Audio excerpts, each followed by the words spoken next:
illegal objectives. Mr. Chair. I accept that you might not always be able to say, but I just want to remind you that where you are able to say that on a proper analysis of certain documents and the facts, this must have been deliberately done for certain unacceptable objectives. But where you are not able to say, I know that you might not be able to say in all the cases. Chair, if I may answer you by referring to page 156 of my to paragraph 156 of my statement. Yes.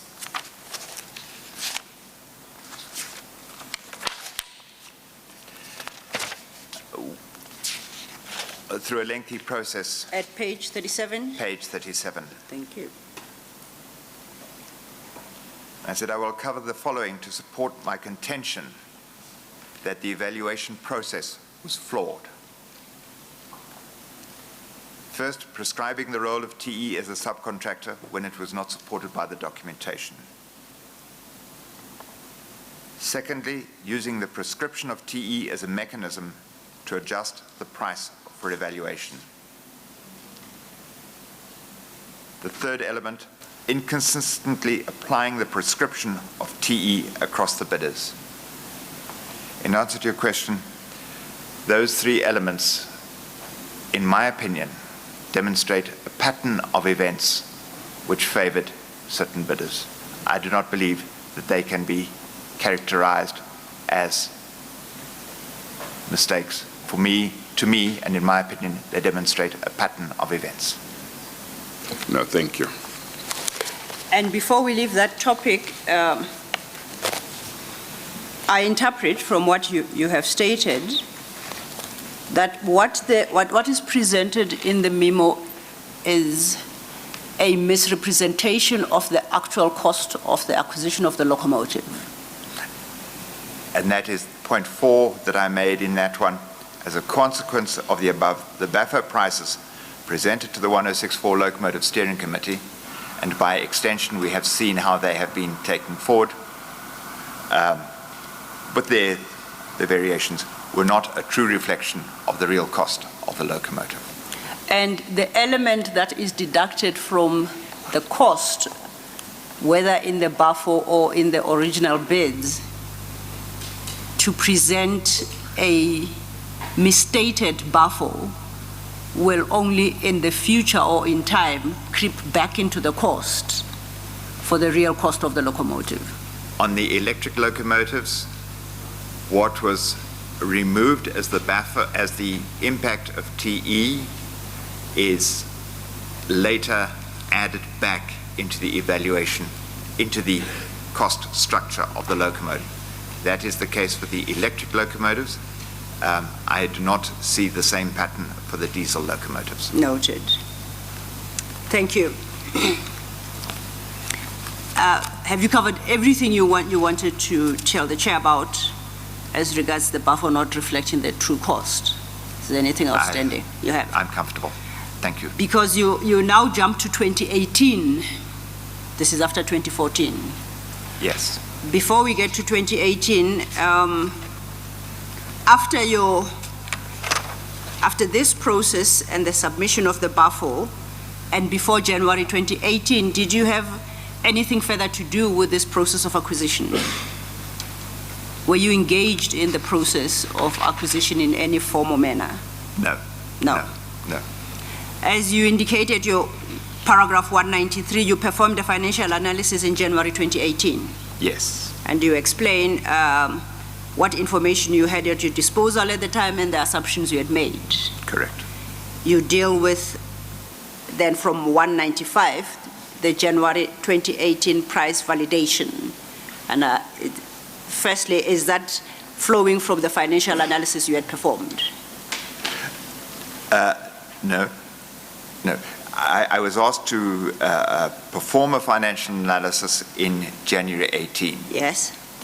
And in that process, I uncovered, as I said, pertinent and anomalous information relating to the final contracted price and inconsistencies in the makeup of the locomotive price. Now, what I want to understand is we have told us that you performed a financial analysis. When you have a heading, January 2018 price validation, we are basically talking about information you uncovered in the process of the financial analysis. May I take you through that process, which really starts then at 196?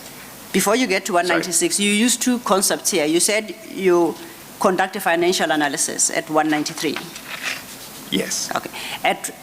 Just before 195, you have a heading, January 2018 price validation. These are not two independent processes, it's the same process. They're the same process. You just give it a different name. Same process. Thank yes. you. Sorry, they have a different name. Yes. Yes. Then you may take us through what you did in that that financial analysis and what you uncovered. And I'm taking through my report from paragraph 196. This is on page 51.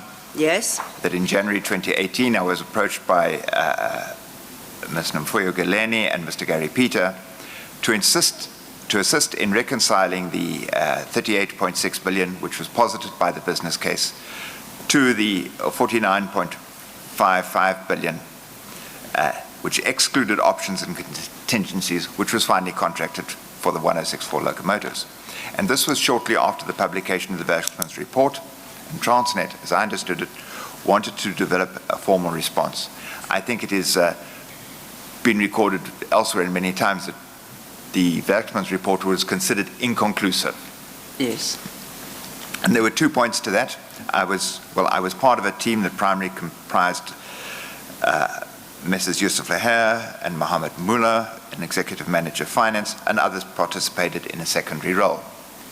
Effectively, our brief was twofold: to show conclusively that forex hedging and escalation were included in the business case, and secondly, reconcile the 38.6 billion of the business case to the contracted amount of 49.5. The first task of showing that forex and hedging were included in the business case was easily completed, and we have covered that at some length, reference to the numerous instances where it is mentioned and incorporated in the financial models.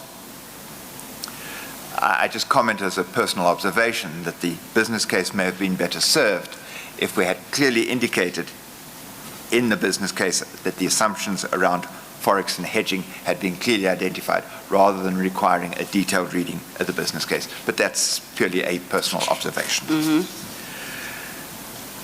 I make note that the prices used in the locomotives I describe the process which I follow there, and I don't know that I need to describe the whole thing in the record. If I may jump to the to the conclusions. Before you do so, with reference to your 196, for the record, you make reference to the contract finally, the 49.5 billion finally contracted for the 1064 locomotives. You confirm that that contract was concluded in 2014, March 2014. That was the March 2014. And the business case had stated 38.6 billion as a total cost, estimated total cost. As an ETC, yes. The contracts are concluded at 49.5 billion. Excluding options and contingencies. Excluding options and contingencies. Yes. And then you undertake this exercise to determine whether the increase of 49.5 billion was justified in the circumstances. How could we reconcile it? Yes. Yes. Please go ahead. We performed this. Before you do that, yes. Can I just ask whether the 38 billion, do you move from the premise that that was in order itself before there was an increase, or is that something you didn't look into? What we wished to demonstrate, Chair, or analyze, was what were the factors which could cause the 38.6 to move to a higher price, whether it reached whatever price it reached. And there were a number of factors which we considered. No, I understand that. Yeah. Sorry. Yeah. But before you get that, I just want to know whether even the 38 billion from where the amount moved up. Yes. Whether you have done an exercise whether that would have been a reasonable price. Yes, indeed. Yeah. The 38.6 was a figure which McKinsey developed from their model, which was put forward in the April 2013 business case. I had seen that model, I had commented on that model, and was comfortable with that price. You are comfortable with that? It had followed very much the same figures which we had submitted a year earlier in my model. So was comfortable at that level, had no reason to dispute that model figure. And what was the period that had lapsed between the time when that was the price that was given and this 49 billion? Over what period? I just want to have an idea what may have changed during that interval. Certainly, two significant time lapses, Chair. The one time lapse was the business case was approved in April 2013. It was awarded in March 2017. March 2014. Yes, about a year later. About a year later. Yes. There were significant foreign exchange fluctuations over that time. Yes. However, the request for proposal had gone out, if I recall the date correctly, was in July 2013, with a closure date in April 23rd. Sorry, forget when the closure date is. The business case went out in July 2013. Many of the bidders put their base price around August 2013, which was even 6 months prior to the business case. So when we talk of escalation up to award and forex change up to award, from the bidder's perspective, it was not from the time which the business case was approved, but from the time which they did their initial calculations. So, which takes it back even slightly further than the year of the business case. Okay, thank you. And while we're on that, just so we remind ourselves, the 38.6 billion that was posited in the business case, and as confirmed by McKinsey in their assessment, excluded only borrowing costs. Excluded only borrowing costs, included forex and hedging. Thank you. All right, then please proceed.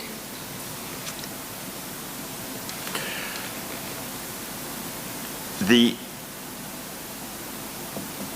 process which we followed was first to take the original business case.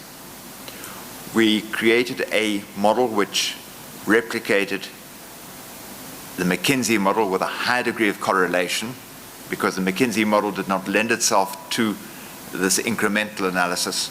We created a new model, went through stages of incremental analysis of, here's the business case, let's delay the business case for a year because it was delayed, see what was the impact of the forex on that. Having delayed it for a year, we then said, let's then shorten the delivery period, because from the initial 7-year delivery period posited by the business case, it came to 3 years, shortened the delivery period. Then we changed it to what were the real prices used by, tendered by the locomotives. Then we changed the local content, not to reflect the 60/40 which was used in the business case, but to the actual local content as stipulated by the bidders, to try and arrive at a figure.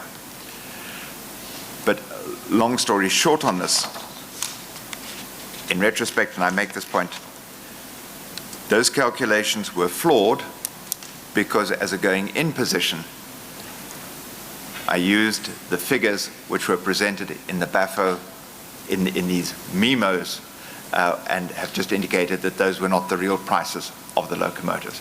That was the information which we had available at the time. So those calculations of January the 18th were flawed.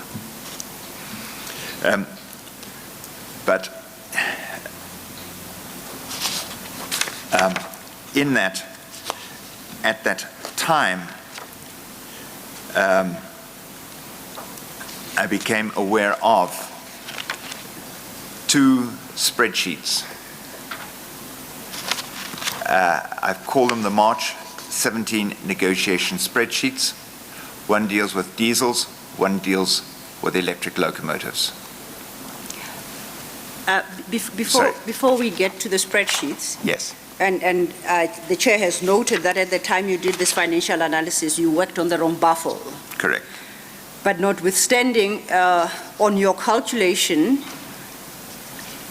insofar as electric locomotives are concerned, the ETC taking into consideration forex movement in the period between submission of bid and conclusion of the tender, of the contract, the electric ETC had moved to 40.45 billion. 40.45. That was the total electric and diesel. Against a 49.5 billion Correct. contract amount. Yes. And I make the further point in 204.1, bottom of page 52, Yes. that I had used the same prices for diesel and electric locomotives. When I corrected this, the ETC reduced to 39.497. But I stressed that those were on prices used in this BAFO, and we had some debate at the time on the impact of TE, and my interpretation to the team at that time was the way this was presented, a TE price should not make an impact of it. I was unaware of the detail, which I had subsequently covered, to see that the TE price should make an impact. Yes. Which leads then to the 205, that this initial analysis, however, as commented earlier, does not include the premium paid to TE, as the BAFO prices used were not the true base price of the locomotive. Yes. Okay, you wanted now to turn to the spreadsheets. During a brief presentation, I became aware of these two spreadsheets. I was And told. where are they? I think Mr. Callard is now at his paragraph 206, page 53, Chair. Yes. Yes. I'll highlight the spreadsheets in a Oh, moment. you are still going to go there? I Okay, will go all right. there. I will Okay. go there. I was told that the spreadsheets were restricted and/or confidential and could not gain access to them. I subsequently asked the Freight Rail CFO for access to the files, and after... I'm sorry, you were told that They you was- were not to have access to them? Correct. Oh, and who told you that? Or you can't remember, but that's what you were No, told? I can remember. It Oh. was Mr. Yusuf Leher. Okay, yes. Are you able to tell me?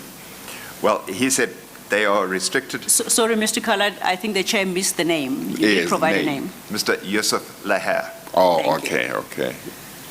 That's the one who had asked you at some stage to work on some memorandum or something? He was part of the team working on the same memorandum. Yes, yeah. The team is, as I mentioned, essentially comprised Mr. Yusuf Leher, Mr. Mohammed Mullah, and myself, and there were others in a secondary role. Yes, yes, But that was the core of the yes. three of us formed the core of the team. Yes. So he said that you may not have access to the spreadsheets. Correct. Yeah, and what was your reaction to that? He said, these are crucial spreadsheets. They appear to have the figures relevant to the prices and the information we need to come to this conclusion of what was how do we move from 38.6 to the 49 billion or the 54, however we wish to interpret it.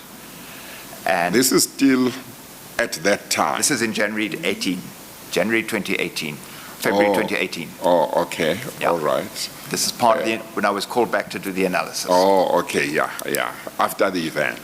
Way after the Way event, after I'm the called back event, to do yeah. the analysis. Yes, okay, all right. Mm-hmm. I see these spreadsheets, I say, sorry. I approached the Transnet Chief Financial Officer and said, please, we need these spreadsheets. After some days, I was given the spreadsheets.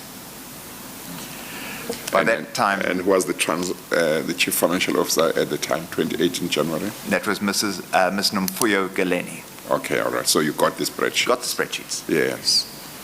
But before you approached the Chief Financial Officer,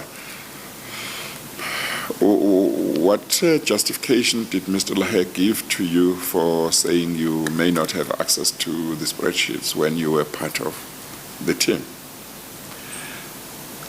I cannot recall what justification was given, except that they're confidential.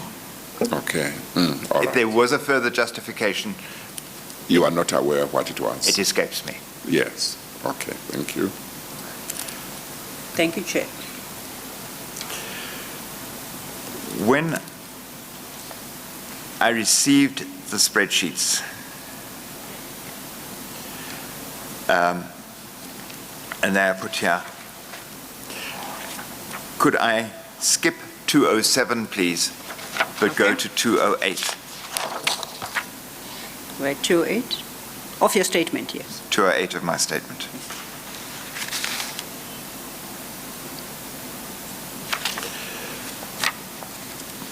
So, Yes.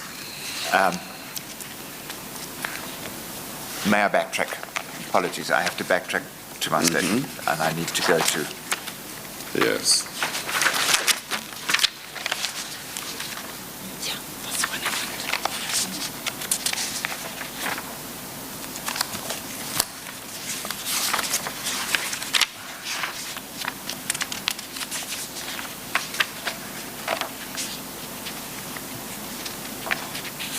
Could I go to 159 of my statement, please, page 39, paragraph 159.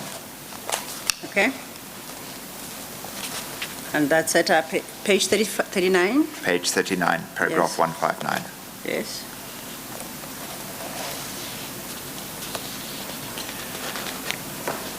I'm referring now to these two files of Excel spreadsheets, and they are crucial to an understanding of the development of the final locomotive pricing. One was for electric locomotives and the other was for diesel locomotives. I moved to paragraph 159.2. Before you do so, Sorry. you recall when you first made reference to the Excel spreadsheets, the chair wanted to know if they are in your file. They are in the file. Now, can we identify? I want us to what- identify them the so annex- that the Certainly, annexures, certainly. we yes. don't keep on talking about spreadsheets, but Indeed, whoever Chair. reads the transcript says, where are Right. they? You know? Chair, could I take you first to the diesel locomotives, please? I will use the diesel ones, which are Annexure 77 Yes. in the second bundle, and they are on page 622. Well, is it the BB4B? B, Chair. Not second bundle. Sorry. That will confuse. So, okay. Did you say Annexure 7? Can we start at Annexure 77, please? Thank you.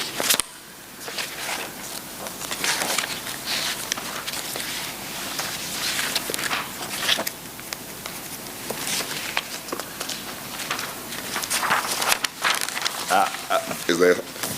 I don't seem to have Annexure 77B. Sorry. I have 77. 77? Apologies. I think he said 77B. Apologies, Chair. Yeah. 67. 667. 67, Okay. yes. All 67. right.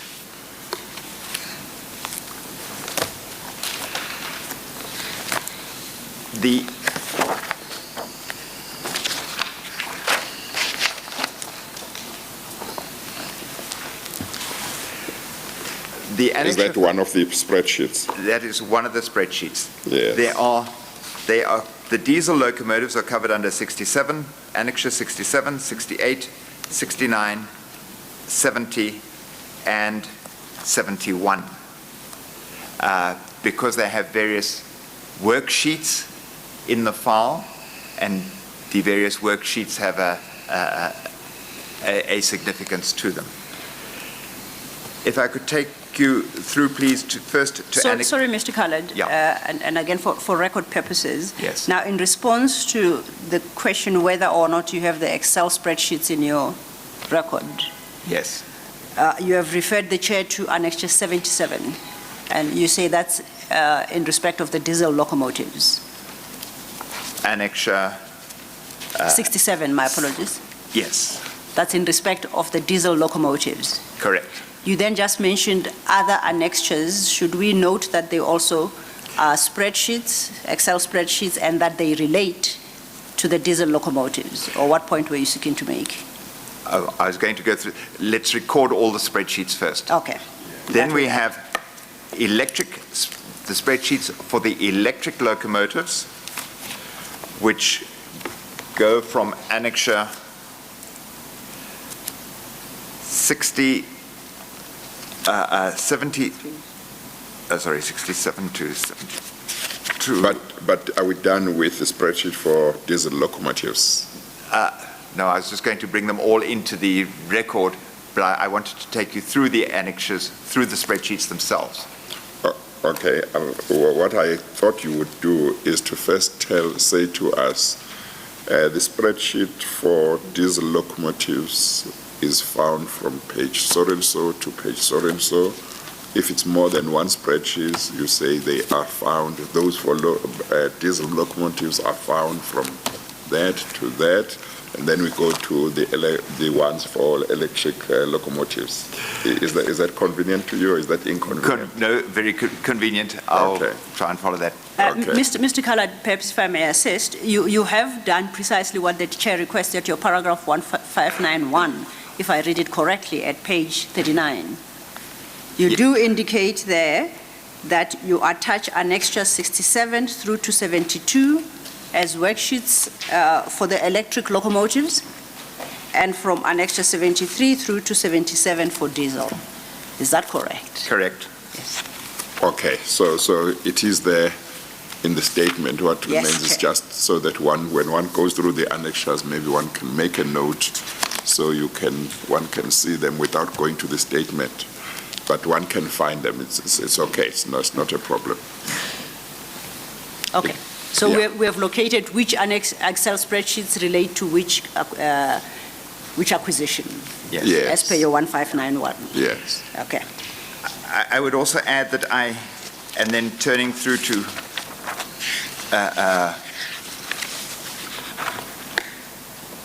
I added 3 additional spreadsheets, Okay.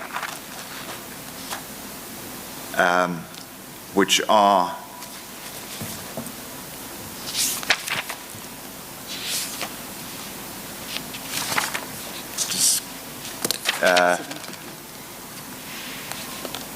described. Do you want to refer to your paragraph 207? That's where you speak of additional worksheets.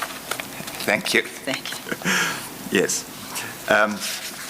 On paragraph 207, I added 3 further annexures. Yes. Because the spreadsheets are difficult to interpret, one has to page through spreadsheet by spreadsheet. I added 3 further spreadsheets where I extracted the information from the existing spreadsheets and presented it on a side-by-side basis for easy comparison. This was Annexure 78, Annexure 78 for the diesel locomotives, Annexure 79 for CSR locomotives, Yes. and Annexure 80 for BT, also sometimes referred to as Bombardier. Those are used synonymously. Okay, so for us not to get confused, we know 67 and 72 are the actual spreadsheets you received. Yes. They are not your creation. And Not that's my insofar as the electric locomotives are concerned. 73 to 77 are the diesel spreadsheets.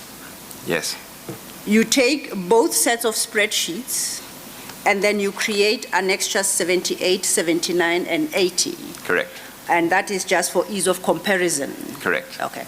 So those 78, 79, 80 are your creation, whereas the first lot is official Transnet documentation. Yes. Thank you.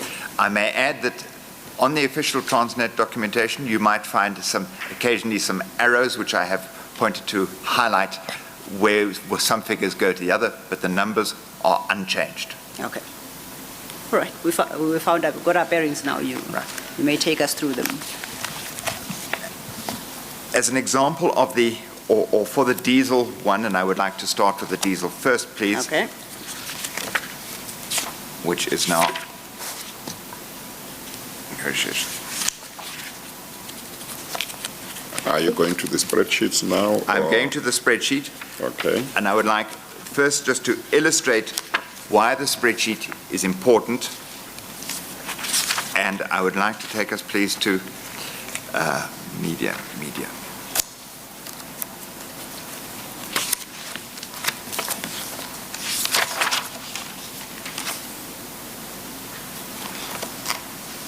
To Annexure 76. That's at BB4B. And Page 620. page 620, and I'd like us to turn to page 621, please. It is a A3 page.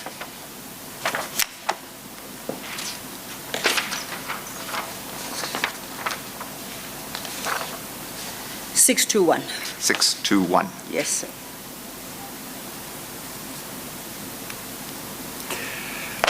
The left-hand title on the page where I say Media 17th March, that is my creation on the page for identification purposes.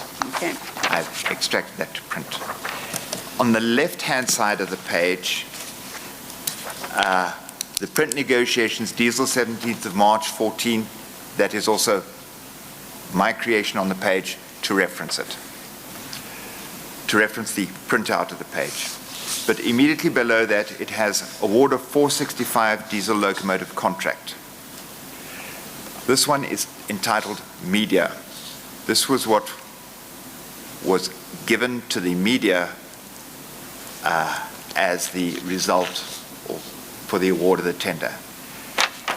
You say this one was titled Media. Where do we see Media on that page? You'll see Media on the top right-hand side. You said that's your edition. That is my that's edition. what you inserted. That's my identification of the print page. Okay. As well as print negotiations, diesel is my identification of the print page. Now, without your editions, how is that page to be identified? It would be identified in the worksheet, Yes. in the Excel spreadsheets, and there are multiple spreadsheets. It's simply called Media. Media, okay. Thank you. The soft Yes. copies are available, and it was just to identify the page. Excel sheets have multiple pages, and this was to identify the page Yes, which was being used. you may proceed. Thank you. On the left-hand side, it has award of the 465 diesel locomotive contract, and it details there the best and final offer per board submission. We see again the CNR 27.3 billion rounded. We see the GE amount. And then it has adjusted for changes, and there are 4 lines there which are blank. It has a best and final offer updated to the 17th of March. Then it has various adjustment lines which are blank. Yes. Then it has new price, including TE scope. We have 2 figures there for cost to fix, escalation to end of contract, cost of hedging, and we have then a line called the final locomotive cost, and 2 further lines, estimated total cost excluding hedging and escalation, and estimated total cost including hedging and escalation. The total for the diesels there, including hedging and escalation, we'll see is 18.375 billion. That is the component of the diesel price that was finally awarded. If we could take a step back. Yes. It starts with a best and final offer entry, let's take CNR, Yes. at 27 billion. Yes. It then indicates that certain adjustments are made as listed thereunder, Yes. but the detail is not provided, Correct. and it just reflects an increase from the 27 to 34. Correct. Okay. Now, further adjustments are made to incorporate the DE scope, TE scope, rather. Yes. And the TE scope is then costed at 4.8. No, that is cost to fix escalation to end of contract under that line. Okay, and what is the TE scope there? It is blank in this line. It's blank again. Then after fixing escalation and cost of hedging, we get a new price of 42. Yes, That's the final locomotive cost. yes. Okay. You indicate, then the next line suggests that estimated total cost excluding hedging and escalation is 14? Is that so? May I take that one step further? We have a locomotive cost of 42.875020 Yes. million for 232 locomotives, which we'll see at the top under CNR. Yes. Multiply 232 by the 42 million, 0.8 rounded, Yes. we get 7.888 billion. Okay. With a similar exercise for GE, those two figures are then added up to the 14 billion. If we take that to the next line where they include the hedging and escalation, Yes. we get the 18 billion total amount for the diesels. Okay. Oh, thank you, Chair. Final locomotive cost, I'm trying to reconcile the final locomotive cost of 42 billion. Is that 42 million? That is 42 million My per apologies. locomotive. Yes, okay. 42 million 42 million times the number of locomotives. times number of locomotives to give us that final cost. Okay, The reason I refer to the sheet first is that this was the media statement and it reflected how the amount was made up, and this is what we contracted on.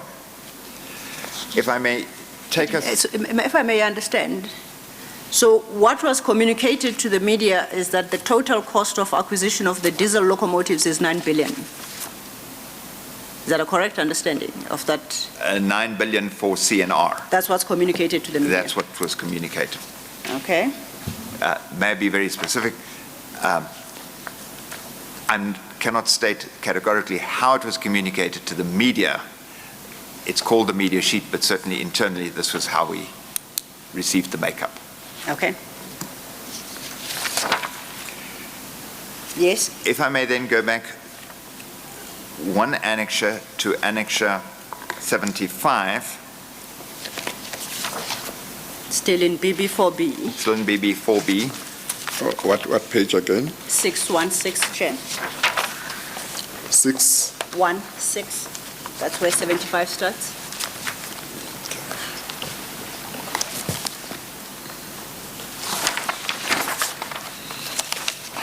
and go to page 617. Okay.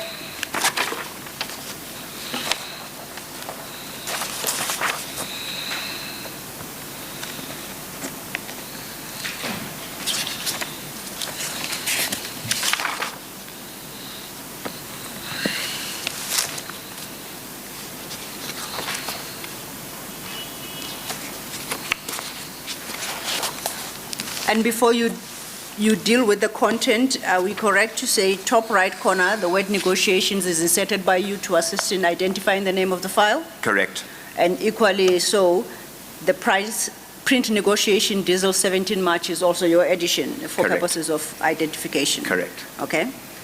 And can I accept that in the actual Excel spreadsheets, that particular file is called negotiations? Correct. Okay, will do. Thank you. You may proceed.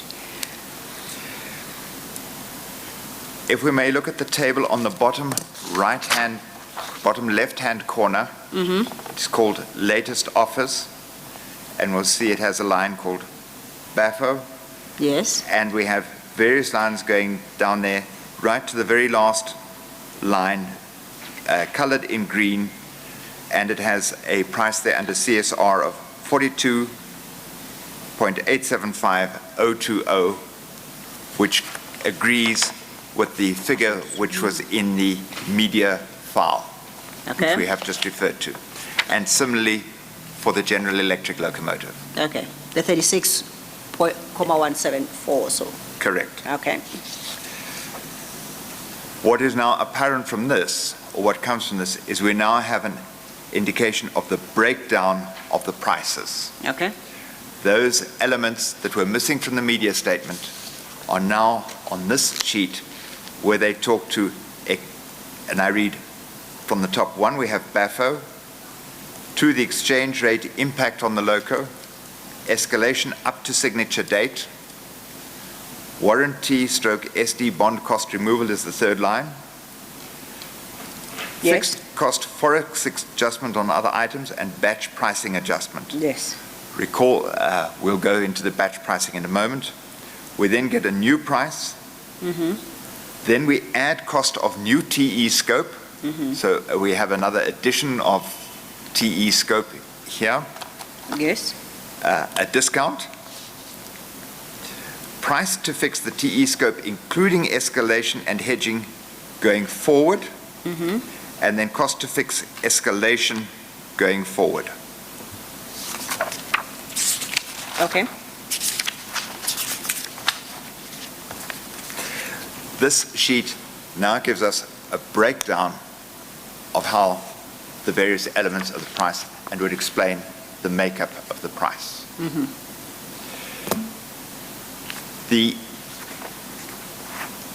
If I may just draw some attention to some apparent anomalies on. Before you do that, Yes. Mr. Callard, please don't forget the point you wanted to say. At some stage, I don't want to forget this, at some stage, tell me whether after you had seen the contents of the spreadsheets, whether you were able to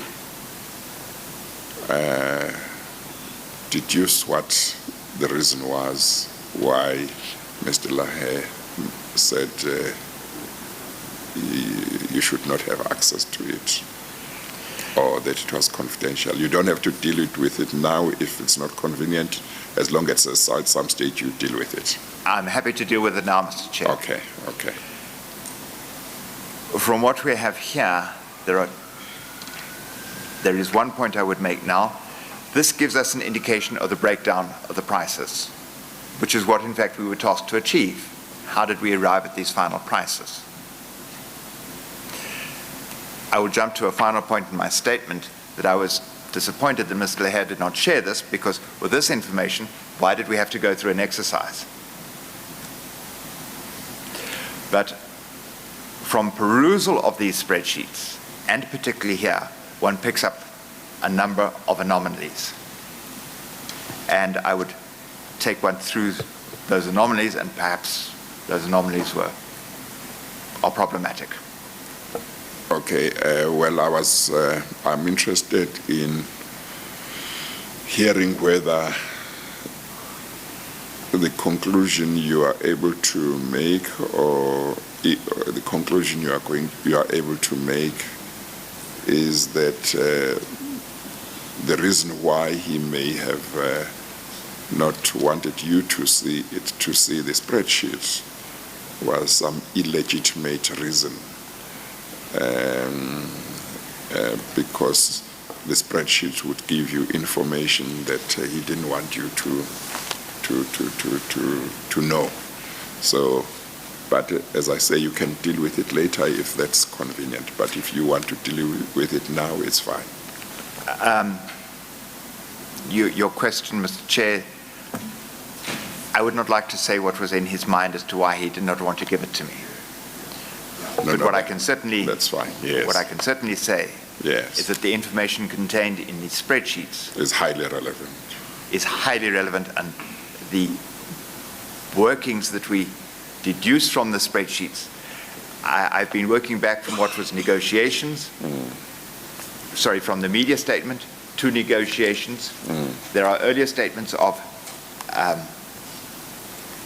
the diesels excluding TE and to the base cost. And if one traces the path through those spreadsheets, they demonstrate a pattern of numbers which are cause for concern.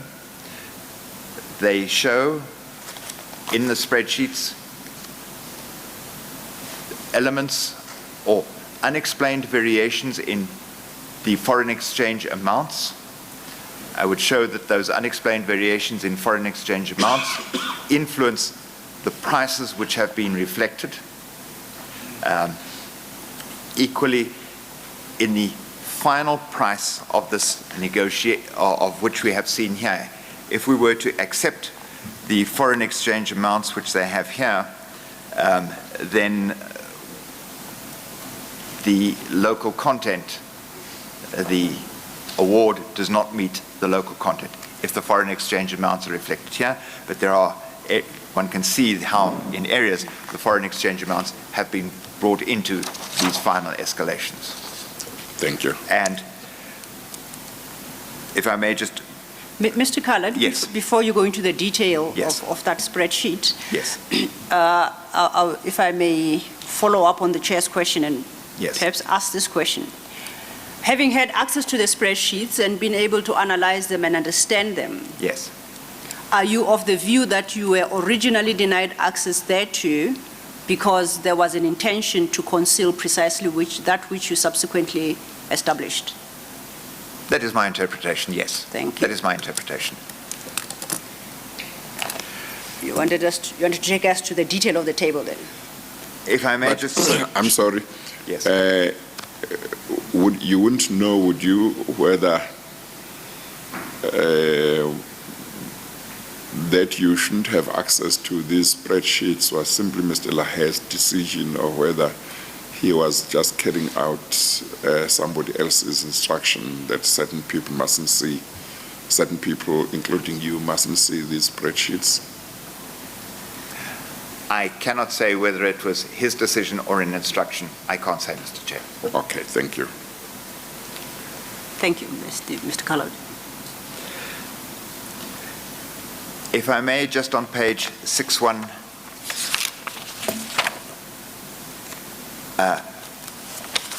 may I refer to the diesels where we put them all together, and take you please to the diesel ones as a relevance, and that is the Paragraph 207, is that 2071? 207. You want to take us to that spreadsheet where you do a comparison? The spreadsheet where I do the comparison. Please consider your 207.1 paragraph. Is that the annex you're looking for?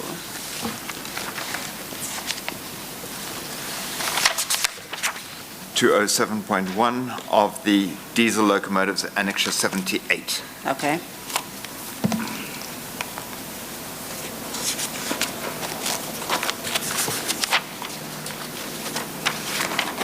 And that's an BB42B at page 624. 624. Yes.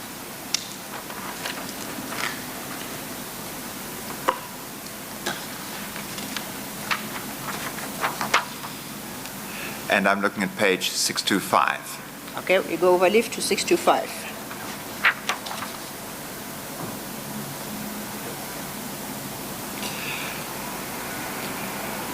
The first, this is spreadsheet, is my compilation. I have taken the figures from the previous spreadsheets and put them on a basis of side by side. Okay. For purposes of comparison. The spreadsheet has both CNR and GE. The first three columns relate to CNR. The columns 4 to 6 relate to GE on the right-hand side. I'd like to take us through the CNR columns first, please, and there are 3 columns. The first one is headed base price. Are we at 625 or 626? 625, page 625.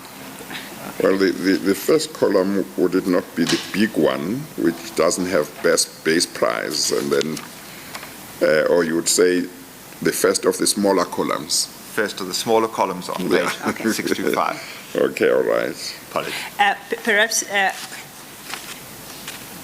might help to identify it this way. The first main column lists all the items taken into consideration, numbered 1 to 27.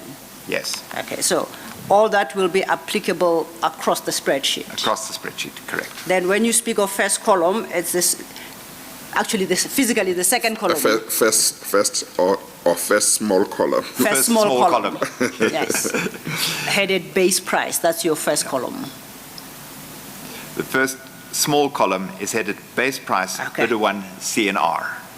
Yes, we have found that. The second small column is headed base price excluding TE, bidder 1 CNR. Yes. And the third column is headed negotiations, bidder 1 CNR. Okay. You'll see the spreadsheet has various colors, and some of them are the cells, worksheet cells are in yellow. Yes. Now, before you go further, you have base price bidder 1 CNR, and it's in different colors, gray, blue, yellow. Yes. But after each column, you have a clear, uncolored column for a better, if I may use that term. Gray. The white one. The white one. The white clear one. white column, which doesn't have a heading. It seems to follow, it comes after each column. Yes. We've got base 1, bidder 1 CNR, Yes. and it is populated right through per item. Yes. Immediately next to it is a white column that has. Oh, are those columns as well? I Oh, thought there were spaces in There are between spaces. columns. if there are spaces in between columns. Let's call them spaces. Yeah, Okay. there are spaces between columns. And then to understand, how do we relate the columns to the spaces? Yes. How do we relate that? Well, we relate the columns to the spaces in that they generally show some information in that. For example, between the first small column and the second small column, in that white space, the first amount we have there is a minus 12,375,831, which relates to the discount which we have been talking about earlier from CNR. Okay. And it shows a change from the, I may take you through that. We have that line called 1 base price as per technical specification Yes. on the extreme left-hand side. Take that through, the base price was initially given as 39.7 million rounded. Yes. We have been through the reduction, which is and their BAFO price, and we've seen the approximately 12 million reduction there, and the new figure that is in there of 27.3 million rounded. The difference I have highlighted in that white space in between. So you insert that I difference inserted between the two, that okay, difference, in the yes. white columns. I So inserted- my question was, can we follow the same pattern? The information in the white columns, for lack of a better term, is what is introduced by you. Correct. Okay. Correct. In comparing the various main columns. Correct. Okay. Now then, if we deal with, just so we don't lose it tomorrow, that base price of 39 million, and then the base price excluding TE of 27 million, that information at least we can glean from the response by TNR, which indicated that it had reduced its price from 39 to 27. Those are the two figures. Correct. And the figure that you have in between the two columns of 12 million rounded, that is the difference between the two. Correct. Thank you. You may proceed. I spoke of anomalous variations in the foreign exchange component. Yes. Could we go down on the extreme left-hand side? We have a lines 19 and 20. Import content, foreign value first rate, and import content, foreign value second rate. Yes. Let's deal with line 19 first, please. Import content, foreign value first rate. Yes. Under the base price, which is now the first small column, that is given as US dollars, and I will round it, 484,000 rounded. Yes. That's in the second column, it is yellow, and it is now given as $493,000 rounded. Yes. Small change, small increase. I'm not questioning that increase. But if we now go to the third column, Yes. which is called negotiations, we will see that the US dollar component, as in this spreadsheet, jumps to $918,000, effectively virtually doubling the imported content in US dollar terms. Yes. If we go to the second line, which is the import content foreign value second rate, line 20, Yes. under bidder price, under the base price for bidder 1, that's the first small column, it is 993,000 euros, rounded. In the second column, Yes. when it comes to base cost excluding TE, that euro decreases to 325,000. That's a drop of 668,000 euros. Yes. That is substantial.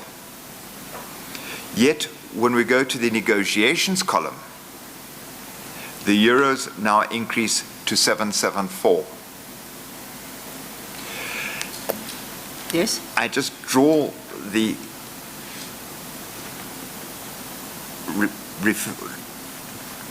back to the letter from CNR, which said that their foreign exchange component remains the same as in their April 2013 offer, and yet we see this variation across the foreign components here. These foreign components, by multiplying them by the exchange rates of the day, could I take you to line 26, please? Yes.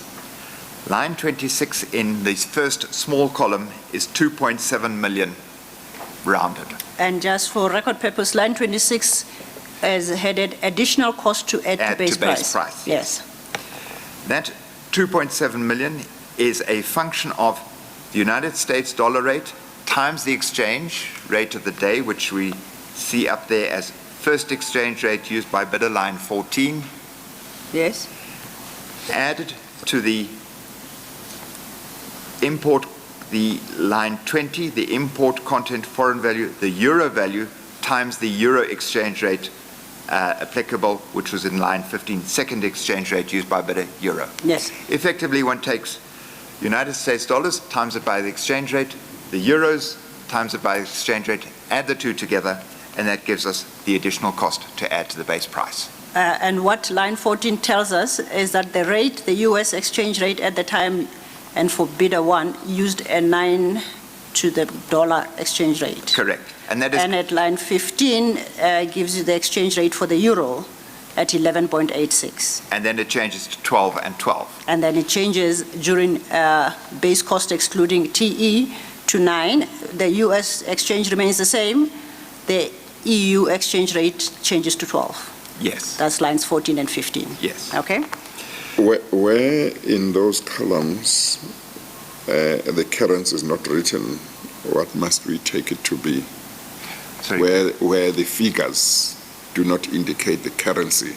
See, some of the figures you have got US dollar and so on, but other figures don't, and then you have got euro, and then others you don't have the currency. Which currency should we be? Other figures are in rand. Mr. Right, Chair. in rand. In rand, yes. Okay. Yeah. Okay. So the purpose of this was to take the imported content and convert it to the change in the imported content and convert it to rand. So the 2.7 million, and I'd just like to correct the impression I gave earlier, is taking the made up of the 484,000 US dollars times the difference in the exchange rate. Similarly, for the euro, it's the difference between the two exchange rates. And that gives us the 2.7 million. And the 2.7 at line 16, the additional cost, is the rand equivalent of the foreign exchange Correct. coded. Yeah. Okay. The impact of the foreign exchange Yes. taking forward. If we then take that to base cost excluding TE, which is now the second column, and we see that the US dollar remains the same, but the euro has been significantly reduced. Yes. The bottom line around this is that the additional cost to add to the base price has changed from not adding 2.7 million, but we now add 1.3. Yes. 1.3 million. At line 26. Yes. Yes.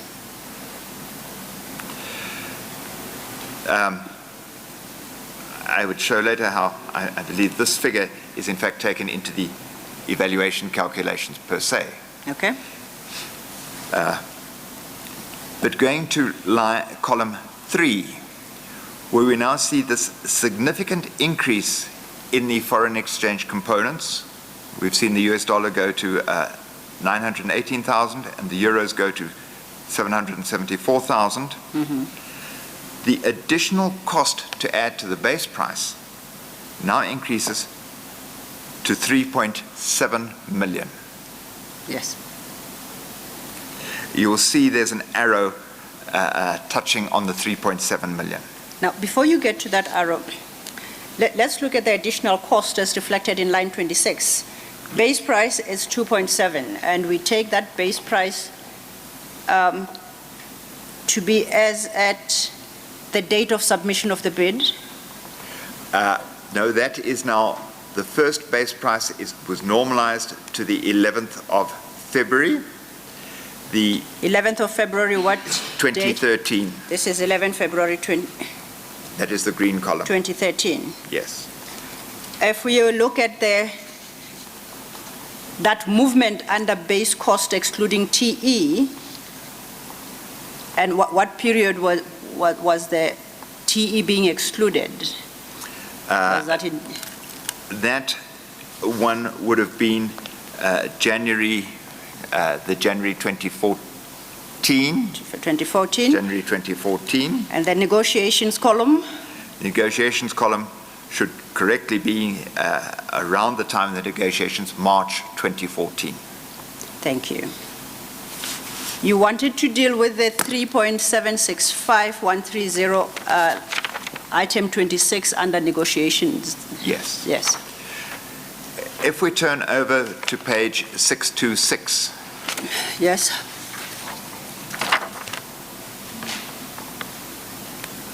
It's okay. 626 is the same worksheet I had printed over 2 pages. And we will see. You didn't forget the point you wanted to make about the error. Yes, the point, it's an observation, Mr. Chair, that where we have columns in yellow, highlighted in yellow, my analysis of this is that the columns in yellow need to be scrutinized very carefully. Okay. And I will show where this comes through now. Okay. In fact, this is part of that exercise. Yeah, okay.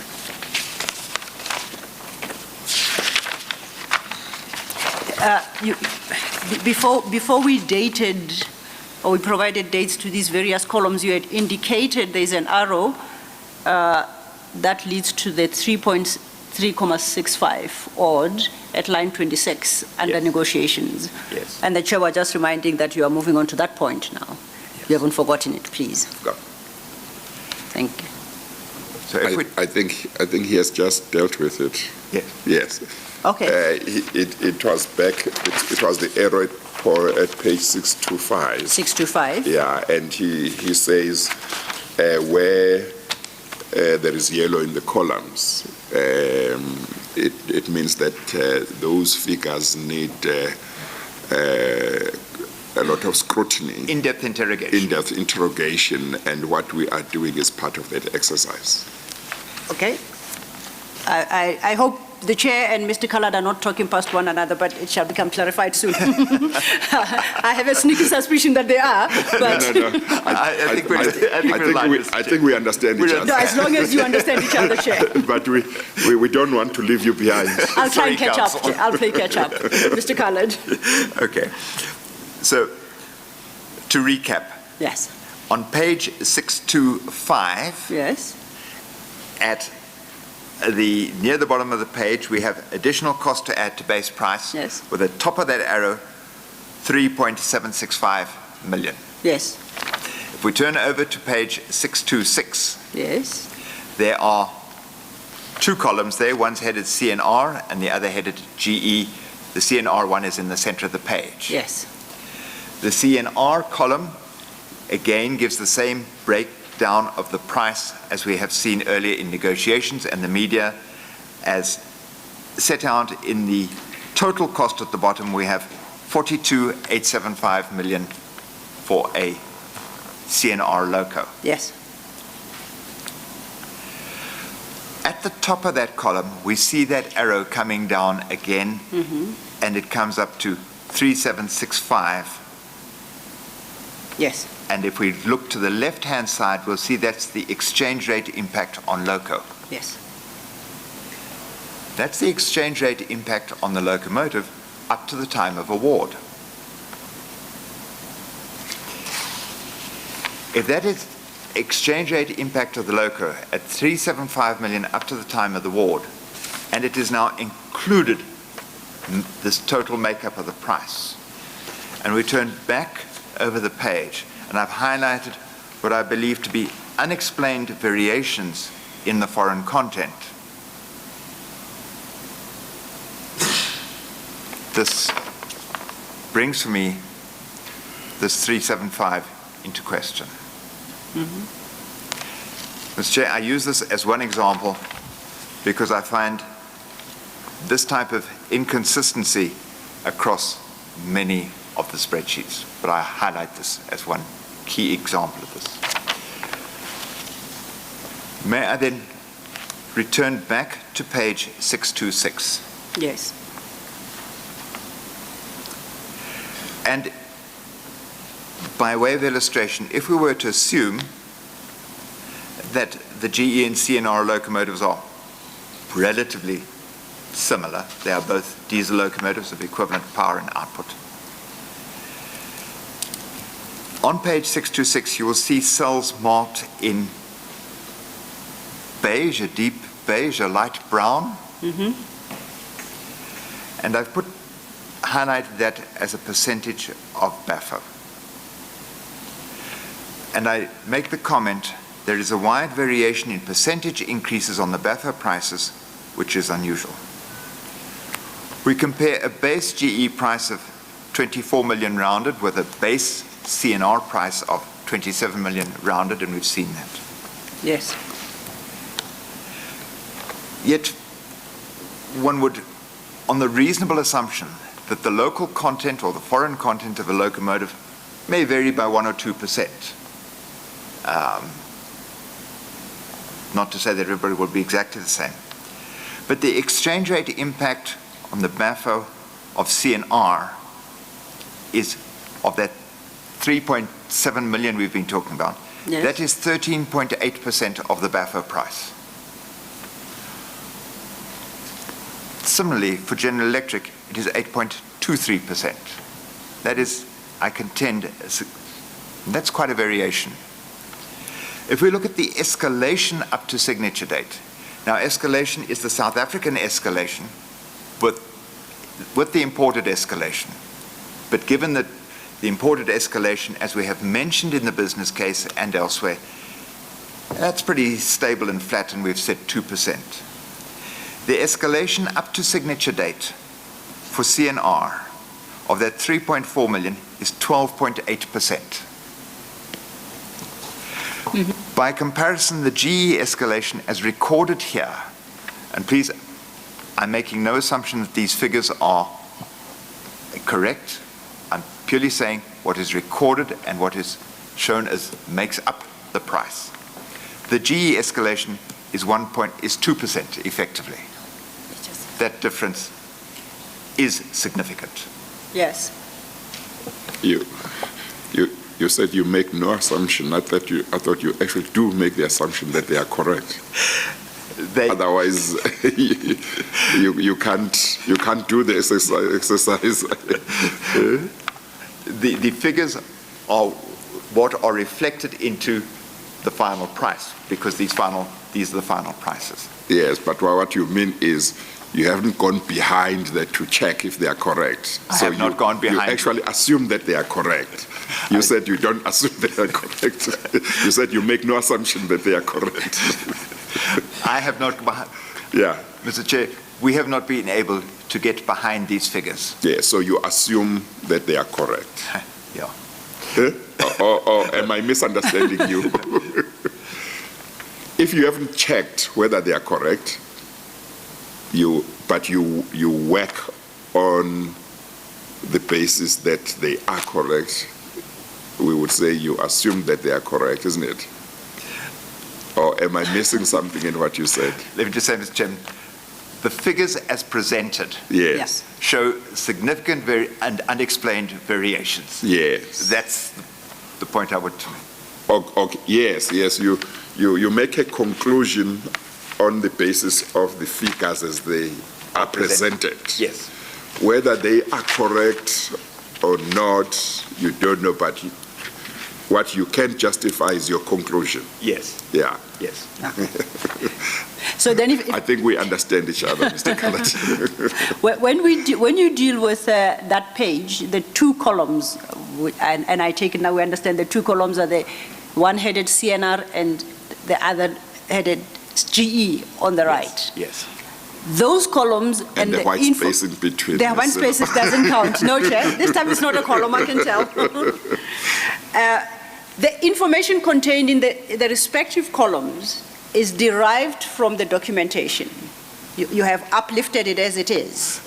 This is as it comes from the spreadsheet. Yes. What I've added to this is the comment in the center. The comment in the center. Where you express a view that you find the increase is unusual. Yes. What you also have added are the beige portions on either side of the column. Correct. Which is a calculation of the percentage adjustment that each figure represents relative to the buffer. Correct. Okay. But whether or not the actual figures inputted there are correct, you haven't done that calculation, that determination. Correct. Okay. And yes. I have to add this because you cannot find the logic that would support some of these figures. Mm-hmm. We have not found the logic that would support many of these figures. I use that to show the inconsistency in the diesels. Yes. And before you move off that, entry 3, escalation up to signature date, you have 3498 odd for CNR, right? And escalation up to signature date. Escalation up to yes, 349. Okay. And that's what the escalation would be for CNR. Yes. For GE, under the same item, you have 484. That is what is shown on the piece of paper. Absolutely. Yes. I accept. I don't want the word "you" there. No. All right. The 484 is reflected. Correct. As an escalation up to signature date. Yes. Regard being head to the end, before I say, your analysis of that is that for GE, the escalation would represent 1.99% of buffer. Buffer price, yes. For CNR, it would represent 12.8%. Yes. Now, regard being head to the fact that the closing date was the same. Yes. The bids came in more or less on the same date. Yes. And that signature date would have been the same. Yes. Can you explain why the impact of escalation For the one would be 1.99% and for the other would be 12.8%. I cannot explain. Oh, okay. Thank you. And that is why I described elements of these figures as being anomalous and deserving of further interrogation and investigation. I believe these figures cannot be explained, or I certainly can't explain the changes in these figures. And CNR and GE were competitors in this bid? Yes, yes. And another glaring one, correct me if I'm wrong, is item 6, batch pricing adjustment. For CNR it's 1%. For GE, oh no, they've reversed roles, it's now 12.98%. Now, and I take it you can explain that as well? Cannot explain it. If you were to guide the chair, who must he turn to for an explanation? I make the point later in my statement. Is that other than GE and CNR?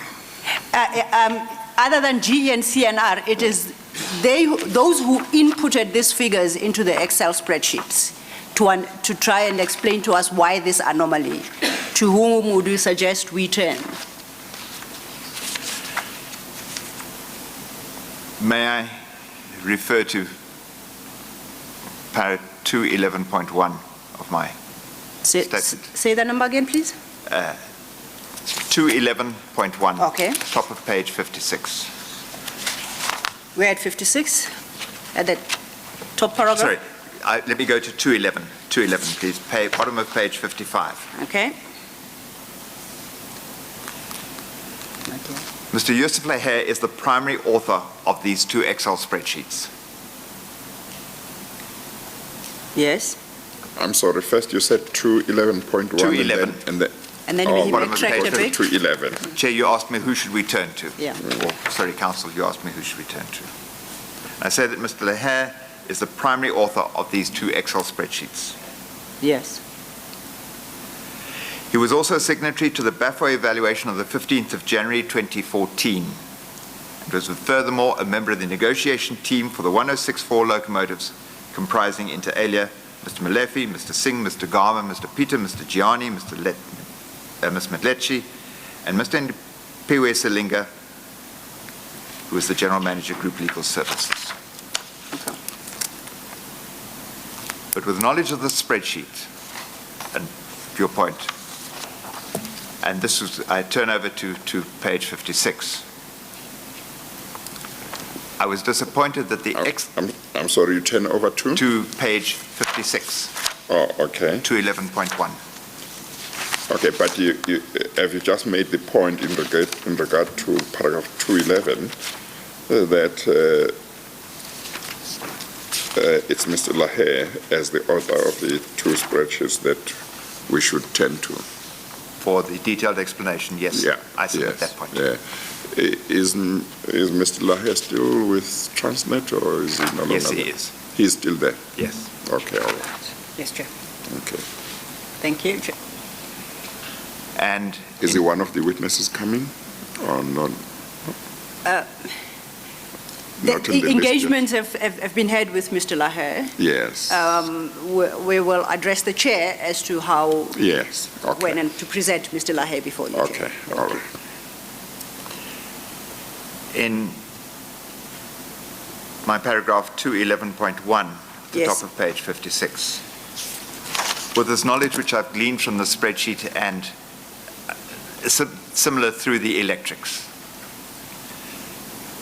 I was disappointed that the exercise undertaken in January 18, in good faith to determine the increases, was undertaken in good faith, but Mr. Laher, with full knowledge of the pricing, detail and negotiations, chose not to share this knowledge, including the spreadsheets and the evaluation reports, with the members of the team to arrive at an honest and accurate assessment of the increase in the ETC from 38.6 billion to around 49.55 billion or 54 billion if the options are included.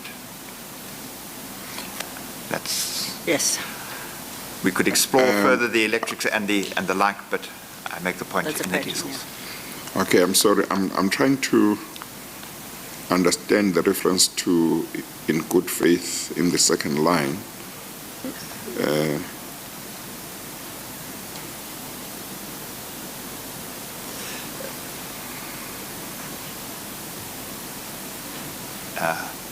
I was contracted in Who was acting? What you mean is the exercise in which you were The exercise of involved January was 2018. in good faith. I that came there in good exercise. faith to conduct Yes, this exercise. Yes, We had this team of which Mr. Muller and Mr. Leher were part of the team.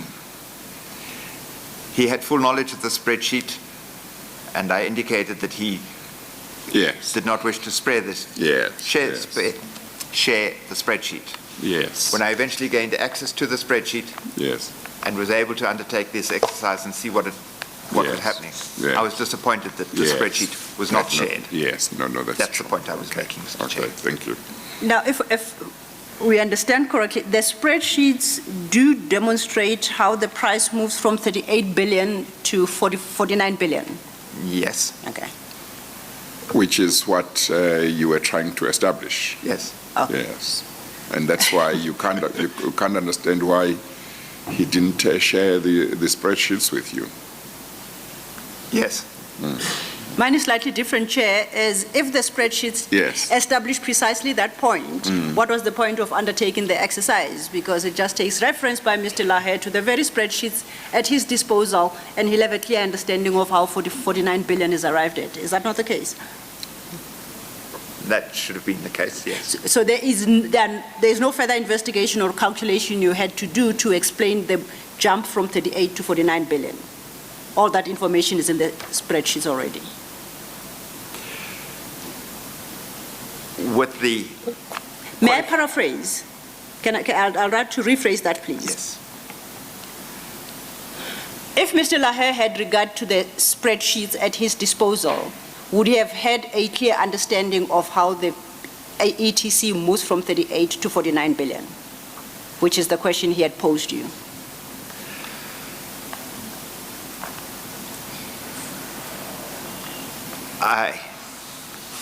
If I may answer in a slightly convoluted manner, Okay? the elements of the price movement or makeup from 39 to 50, 49 or 54, whichever figure you want, Yes. are set out in here. Yes. I made the point earlier that there are anomalies here that I can't explain.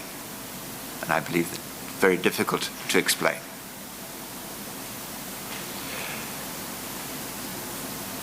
It is possible that Mr. Leher did not share the spreadsheet because he did not wish to explain the anomaly or did not wish to be questioned on the anomaly. And that is possibly why the spreadsheet was restricted. Just to remind me, he was the one that, was he the one that asked that the exercise be done? No, it was Mr. Gary Peter and Mr. Mfuyo Geleni who asked that the exercise be done. Yes, and do you know whether they were aware of the existence of the spreadsheets at the time that you were asking to see the spreadsheets? I do not know if they were aware. Yes. It is my impression and recollection from the interactions we had that they were not aware. Yes. Because my recollection is that in my engagement with Ms. Mfuyo Geleni for access to the spreadsheet, she was not aware.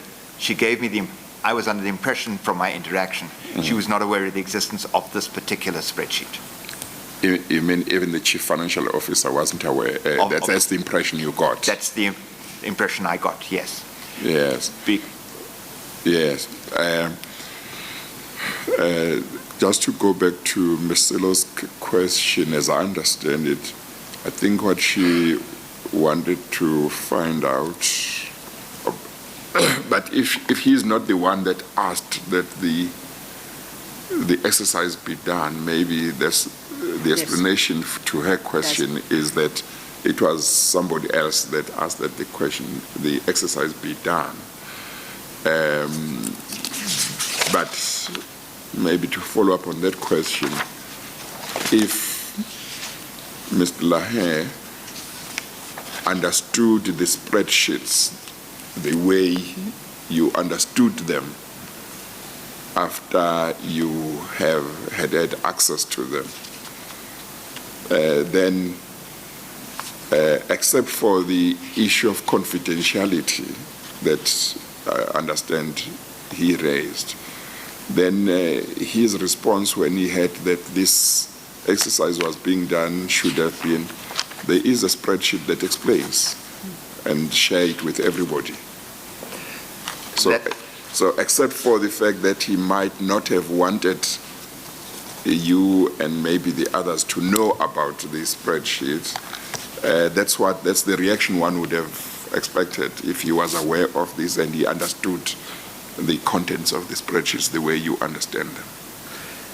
And that was the essence of my point in 2011.1, Mr. Chair. Yes. But Mr. Collard, I think it goes further than that, if I may. At 197, having been requested by Galeni and Peter to do this reconciliation at your paragraph 196, yes, you state at 197, and I quote, "I was part of a team that primarily comprised Yusuf Lahe and Mohammed Mullah, yes, Executive Manager, Finance Freight. Yes. And the purpose was to show conclusively that Forex hedging and escalation were included in the business case." Correct. And in order to undertake that exercise, references then head to the spreadsheets which contain that information. So it comes back to the same point. So although the request was not from Mr. Lahe participated in a process to answer a question that could very well have been answered by provision of the spreadsheet. Is that a fair summation? Fair summation. Okay. Do you know of any reason why Mr. Lahe, despite knowing of the existence of these spreadsheets, he might not have understood the spreadsheets? In other words, I mean, for example, my question goes to if something really requires numbers, if somebody is an accountant, he would know that or she would know that quite easily. Therefore, you can exclude lack of understanding of those figures. But if it's somebody maybe that requires knowledge of numbers and they are not good at numbers, you might say, okay, maybe he did have them but didn't understand them. It is my understanding, Mr. Chair, that Mr. Lahe is a qualified chartered accountant. Yeah, so that explanation can be excluded, that he might not have understood numbers. Yeah. Okay. Thank you. Thank you, Chair. Your statement then further deals with the similar exercise done for the electrics. Yes. And it follows the same logic. It follows the same logic and the same. And the same anomalies that you have identified in respect of diesels you find in electric as well. Yes, not every figure is absolutely traceable through from the top to the bottom as I've done here, but they are of such a similarity that they add to that. I would like to add one further point. Yes, sir. To these spreadsheets, however. Well, before you add it, and yes, please don't forget the point, before you add it, after you had had a chance to analyze the spreadsheets and realized that Mr. Lahe must have known or knew yes, that you were engaging in an exercise that really wasn't necessary, did you by any chance confront him and say, why didn't you tell us about this, and why did you allow this exercise to happen? Because otherwise, if he didn't want you to know the information in the spreadsheets, he could have said, well, I know how the price has changed. There is no need to do the exercise, but I can't share the information with you. Maybe I will share it with whoever has a right to know about it. Yes.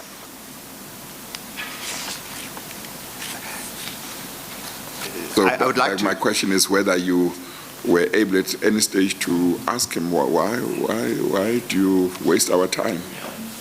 Could I answer that perhaps later, Mr. Chair? That's fine. Just yes. like to cover that. I will certainly address that Yes, point. I will as long certainly as address that you point. deal with it, that's fine. Yeah.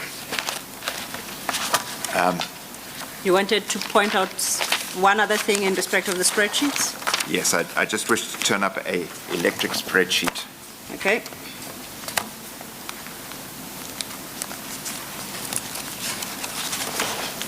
According to your 207, that should be, no, my apologies. Your 201, I think.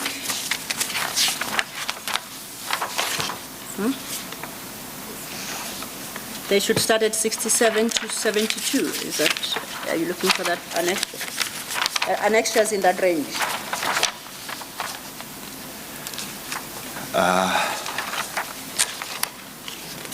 Where are we going now? He's If basically I trying could to take you locate. through to Annexure 70, please, negotiations. 70. 70. 70. Okay. Annexure 70, page 606.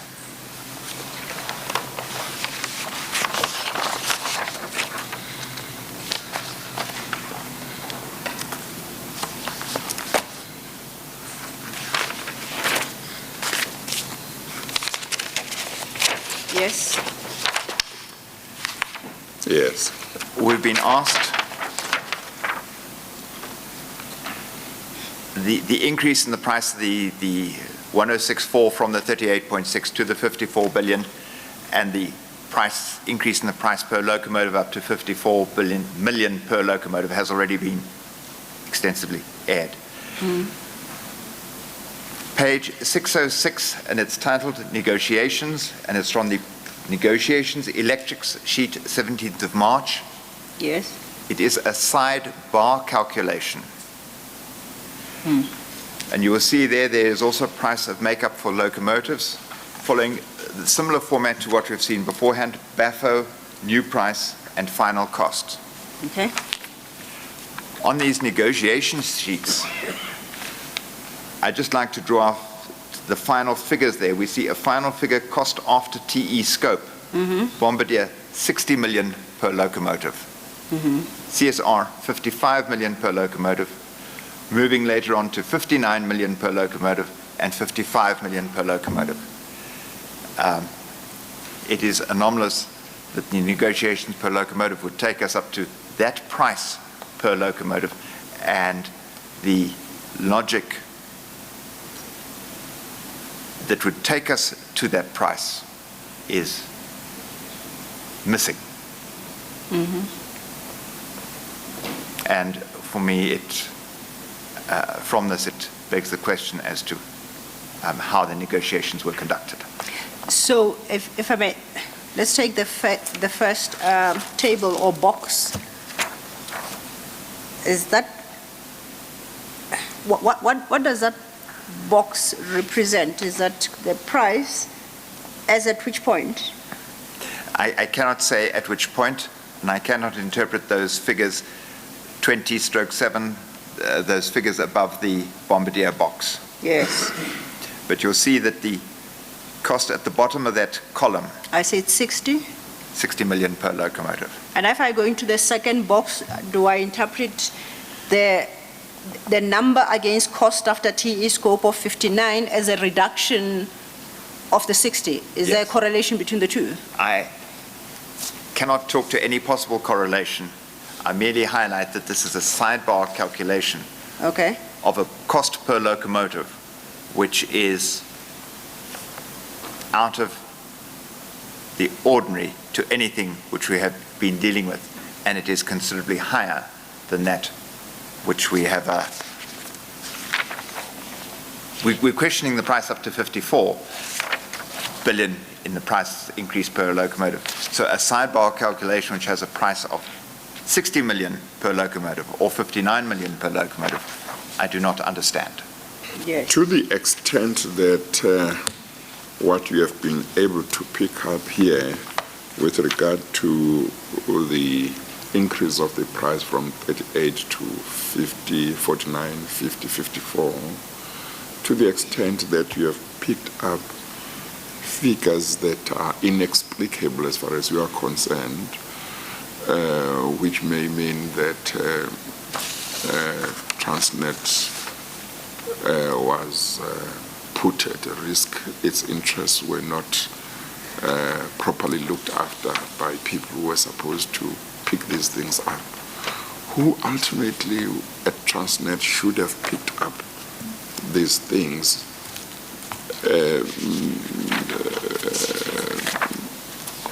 and who ultimately, when I say ultimately, it might be somebody quite high up, but there may be others who below that body or that person should have picked these things up, because part of their job was to check these things, and because if it was part of their job to check these things properly and pick these things up, and they didn't do that, one,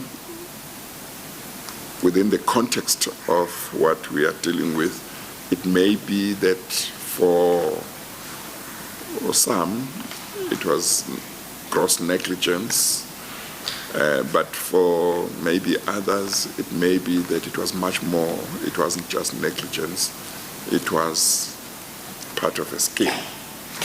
So it becomes important to pin down the people who may have been part of the scheme and may have put Transnet at risk by allowing and approving figures which should not have been approved because they were unjustified. I described, Mr. Chair, that the process followed two phases. The first phase was the selection of the bidders, and I've described why, my concerns regarding the selection of the bidders. The second phase was the negotiation phase with the selected OEMs. The negotiation phase took place or under the auspices of a negotiation team, which the members were mandated with signed mandates by Mr. Brian Malechy, the Chief Executive.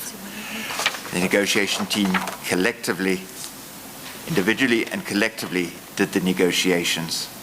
I cannot talk to the role that each one played individually within the negotiation teams, but the leader of the negotiation team was? It is my understanding that it was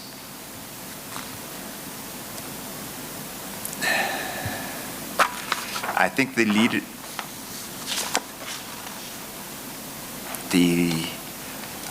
I know one of the joint chairs. I know Mr. Gianni was a joint chair of the negotiation team.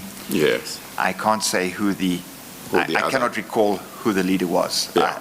Okay. Need a moment or two for that.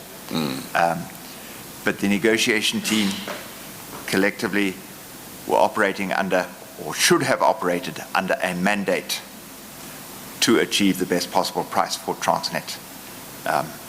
Whether they did, I think it is in answer to your question, the negotiation team should answer for the price increase. Okay, thank you. Other than the negotiation team, there would be somebody else probably who had to sign off to say this is fine, who would not be in the negotiation team? No, negotiation letters signed by Mr. Malechy appointed Mr. Singh and Mr. Garma as members of the negotiation team as well, although I understand they were not there full time, but they were part of that negotiation team. Yes, but in the end, Mr. Brian Malechy would have been the one to say whether a particular price was acceptable. So in other words, the negotiation team, if they thought a price is acceptable, they would have to report to him. Correct. And if he thought the price was not right, then he would say no. But if he thought it was right, then he would approve. Correct. It is my absolute understanding that was the chain of command. We had the negotiation team. The negotiation team reported on a fairly regular basis. I believe it was on a daily basis. I believe it was a daily basis to Mr. Singh. How he took it Yes. further on a daily basis, I'm Yeah. not sure. Yeah. But the end result of the negotiations from the negotiation team resulted in these prices. Yeah, okay, thank you. Then we'll take the tea adjournment and we'll resume at 11:30. We adjourn.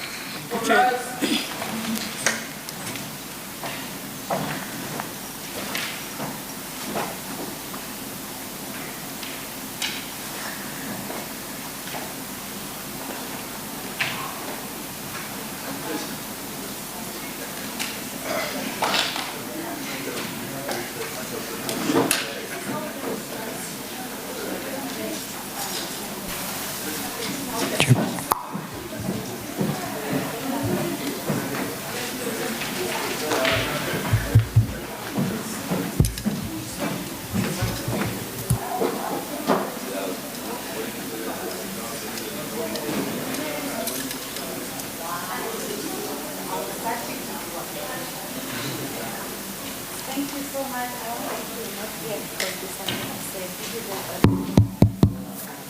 Check. 1. Yeah.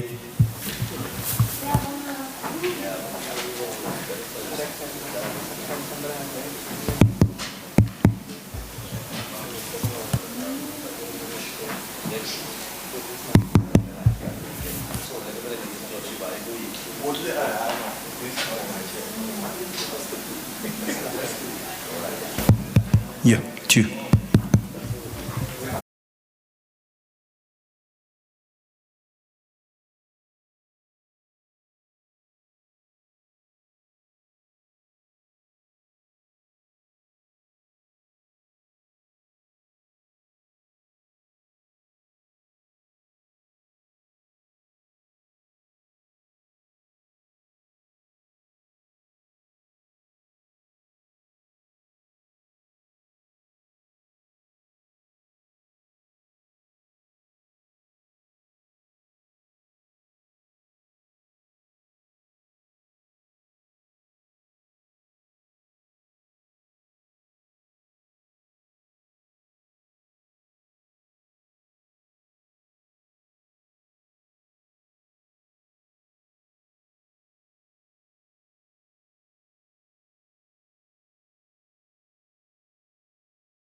Yes, you may proceed, Ms. Thank Sebo. you, Chair. We have dealt with your paragraph under analysis of March 17 negotiation spreadsheets. Mr. Callahan, you've taken us through your Annexure 78, 79, 80, the comparisons you made based on the worksheets that you actually received.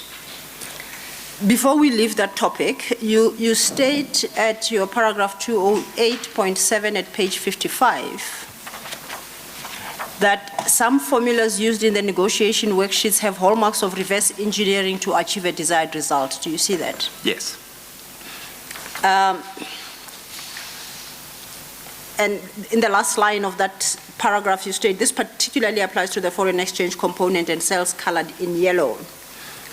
Now, I need you to explain to the chair what you mean by reverse engineering. And for that purpose, perhaps it might assist if we use an annexure we've already used in the hearing, Annexure 78 at page 625. Now, with reference to that annexure, could you explain exactly what you mean by reverse engineering to achieve a desired result, and what you posit the desired result was?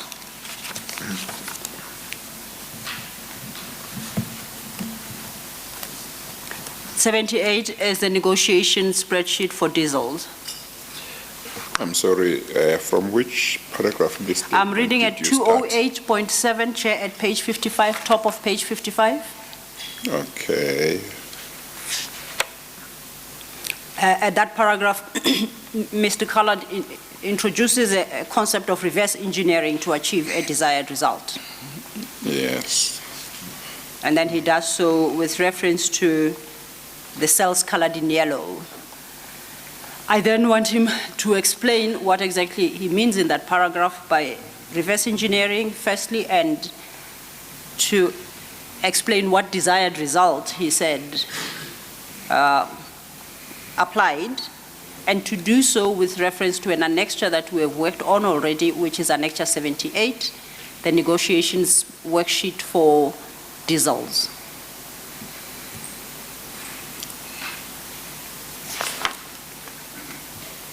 Yes, thank you.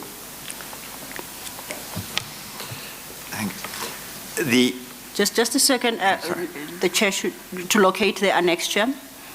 Annexure 78, Chair, at page 625.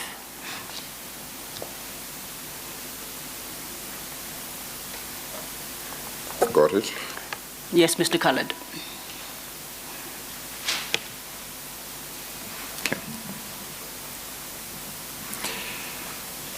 If I may illustrate the concept of reverse engineering by using perhaps an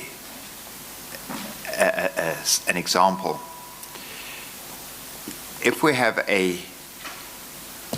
are given the price of a locomotive, and we know the escalation going forward. We take CPI going forward, for example, and over a 2-year period, then the final price we would pay is a straightforward calculation from here's the base price of the locomotive, apply the CPI going forward, and I get the final price of the locomotive. Reverse engineering would apply when I have a base price of a locomotive, but for example, I'm now negotiating on a final outcome price. I choose a final outcome price, and then I reverse engineer to determine the effect of the escalation. So whereas the escalation and forward forex hedging should be derived quantities based on known formula and principles, they are derived. Reverse engineering would apply when one chooses a final price and then works backwards to achieve some figures which would tend to justify that price. That is illustrative of the concept of reverse engineering. It is not visible immediately from the spreadsheets here, But if one examines the Excel spreadsheets in their raw format, and one looks at the formulas on those Excel spreadsheets, one can see that a number of figures have been reverse engineered, where a figure you would expect to be the outcome of a calculation is given as the result, and it is used to derive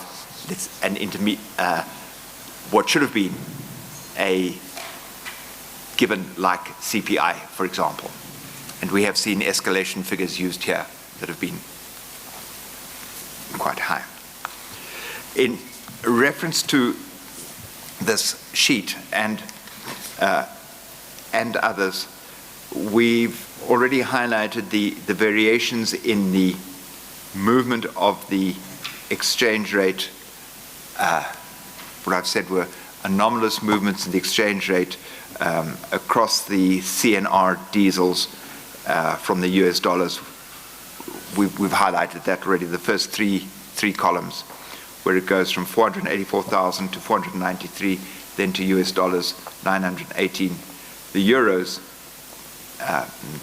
apologies if I'm going too fast, the euros are on line 20, go from 993,000 down to 325, up to 374. 774, 374 or 774?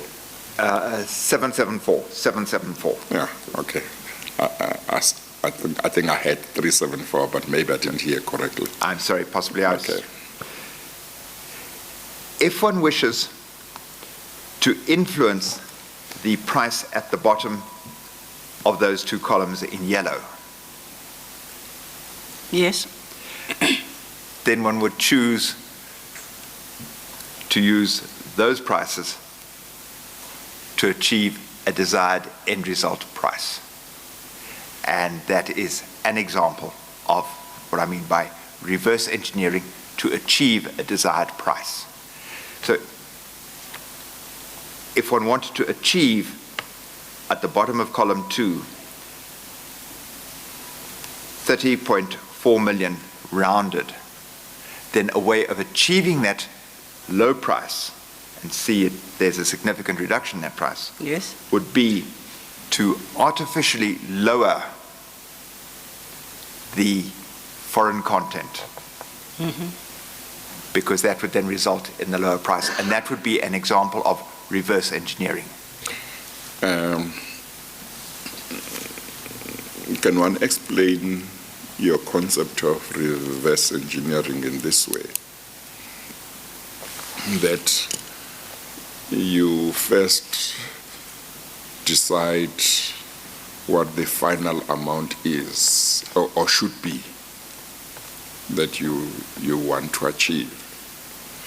And then once you know what that amount is, then you go back to the various components that make up the amount and find one or more components that might be easy to play around with, and therefore and then increase one or more of those in order to achieve the result that you have already identified.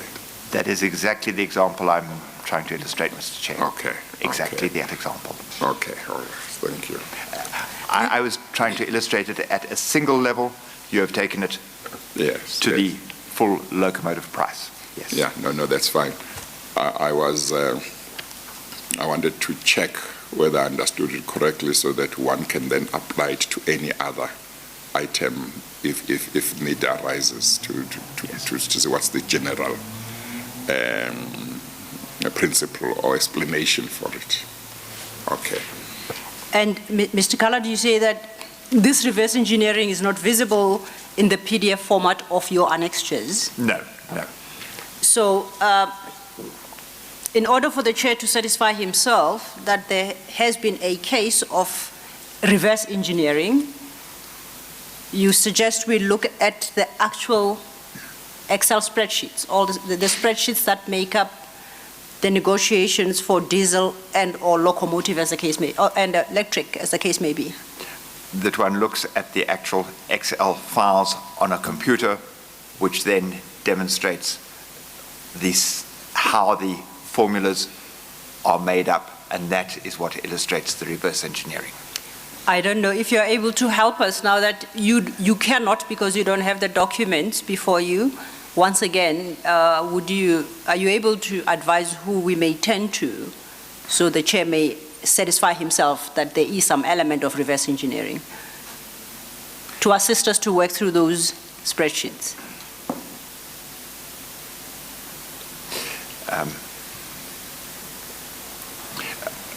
Excuse me, are you looking for a name of a person or an individual Yes, that or an entity? who may guide us. They won't show us reverse engineering, but if we were to pursue your concept, who do you suggest we sit down with, working through the Excel spreadsheets to satisfy ourselves that the concept that you now refer to is applicable in some other regard? Yeah. I could show you personally, but also the actuaries that were engaged by M&S would also be able to demonstrate the same concepts. Okay. Yes. But the starting point may well be people who put in the figures. If they can't explain, to say, what's your explanation for this in the light of your evidence? Yes. And they may or may not be able to explain it, but that's one way or a component of finding out. Certainly, it would have to be. They would have to be asked specifically on this spreadsheet. Please have a look at this formula. Yes. Can you explain this formula? Yes. How it was derived? Yes. What was the makeup of this Yeah. formula? Where did you get the figures? Please get the figures from. Yes. Please indicate the traceability of those figures Yes. through whatever documentation to come to that figure. That would be the exercise Yeah. to be followed. Yes. Yeah, okay. Thank you very much. We will certainly pursue that.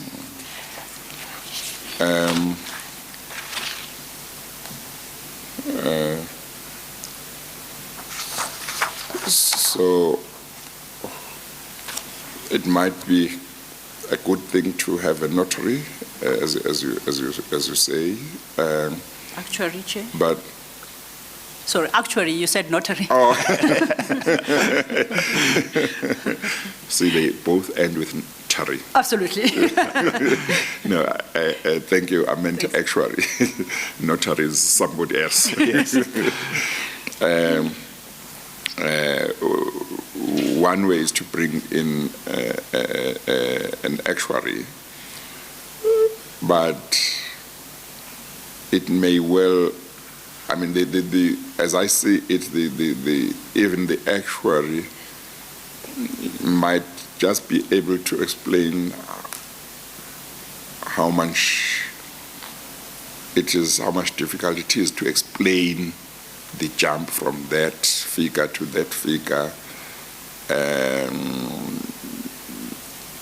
But in the end, one might just have to make an inference that in regard to a certain component, the figures were inflated or something like that. Yes, I think what one would ask an actuary to do would be to please show me the logical progression and change in the prices and demonstrate that they followed a reasoned sequence of events and or traceable documentation to arrive at the final price. If that... Yeah, I think it goes to the question of whether there is a logical explanation or whether there is, it can be explained in any rational way. Yes. That the jump and the what might appear to be inconsistency and so on. Correct. Yeah. Okay. All right. Thank you, Chair. Yes, sir. May I just, because we have not got it into the record, 208 point 208.2. Maybe deal with the entire 208. Entire 208.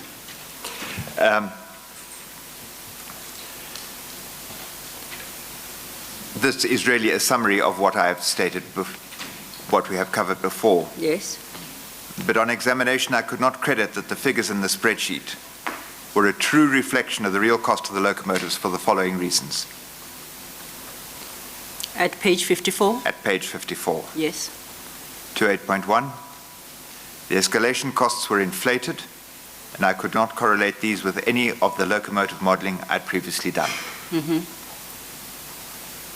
Point 2, there were unexplained variations in the foreign exchange component affecting the locomotive price as a change between the worksheets of base cost excluding options, base cost excluding TE, and negotiations. But we don't need to go through that if we have already covered it. So only that which we might have left Only out. that which we have not covered, Mr. Chair, is 208.6. The diesel price contains, sorry, it was the local content version that I was looking for. 208.4 if I may. Yes. The foreign exchange components amounts used in the final negotiation spreadsheet would cause some locomotives, CNR, CSR, and Bombardier, not to meet the local content requirements. The Please explain. point I'm making here is that if the foreign exchange amounts are correct, or if they are correct, then the local content does not meet requirements. If I may go back, please, to the, let's go to the diesels as it is a familiar one. And that would be... Is that Annexure 67? Annexure 62. 78? Annexure 78, page 625, please. Okay. Yes. Annexure 78, page 625, and I'm looking immediately to the right of the third small column, which is negotiations, bidder 1, CNR. And we'll see there is some beige workings in that white space. Yes. And if we look there, we will see, if we look across from line 19, it has line 19 has, line 18, my apologies, total import content percentage per declaration. I just need it. And the figure given in the third column there is 38.9%. Yes. Across all the variations of foreign exchange, that figure of 38.9% has not changed. That was what was declared. If we look at the two lines above it, we see that those figures have changed but the nature of that change does not appear to reflect the variations in the foreign exchange amounts. Yes. In fact, if anything, despite the significant increase in the foreign exchange amounts in the negotiations column, that is the third column, we will see that the import content per first declaration and second declaration remains the same. Now, changing the foreign component, one would reasonably expect by virtue of these formula to change the foreign component, and we see there that it does not change. A sidebar calculation, and this is my calculation in the beige, in the white space, using the figures presented in the third column, the imported content moves up to 64%, 64.2%, which is outside the local content stipulations of the Department of Trade and Industries, and on that basis should have disqualified them. I presented on the basis of these figures as presented, which make up, and we've seen how they feed through into the final elements, that imported content does not hold. Similar arguments hold for the electrics as well. Thank you. That then brings you to the end of the issues you wanted to address regarding the evaluations and the BAFO negotiation on both the diesels and electrics. Yes.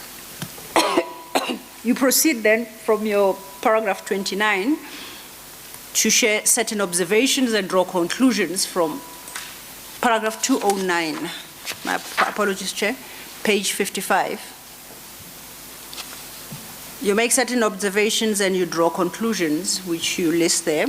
Don't have to read verbatim what is set out in that paragraph, but perhaps you might want to highlight key observations and what conclusions are to be drawn from the evidence you have provided. Thank you. The essential component is that adding back the TE component, as we will see, was done as has been done in the electric locomotives. We have not demonstrated that here, but it is visible in the spreadsheets. Significantly increases the base price of the locomotive. And we've seen how it was initially taken out. We've mentioned earlier that the BAFO prices of the 15th of January memorandum from the CFET finance cannot be used as a basis for determining the total estimated cost because of what is emitted. Yes. And I submit that without the detailed knowledge and understanding and in-depth analysis of this, that a reader without access to these documents, the average reader would interpret the BAFO prices of the 15th of January and the memo to the Loco Steering Committee as a reasonable basis for comparison. And it's an open question whether the evaluation of the electric locomotives, or what the evaluation of the electric locomotives would have been if the base price, i.e. before the TE adjustment, had been used as a basis for price evaluation.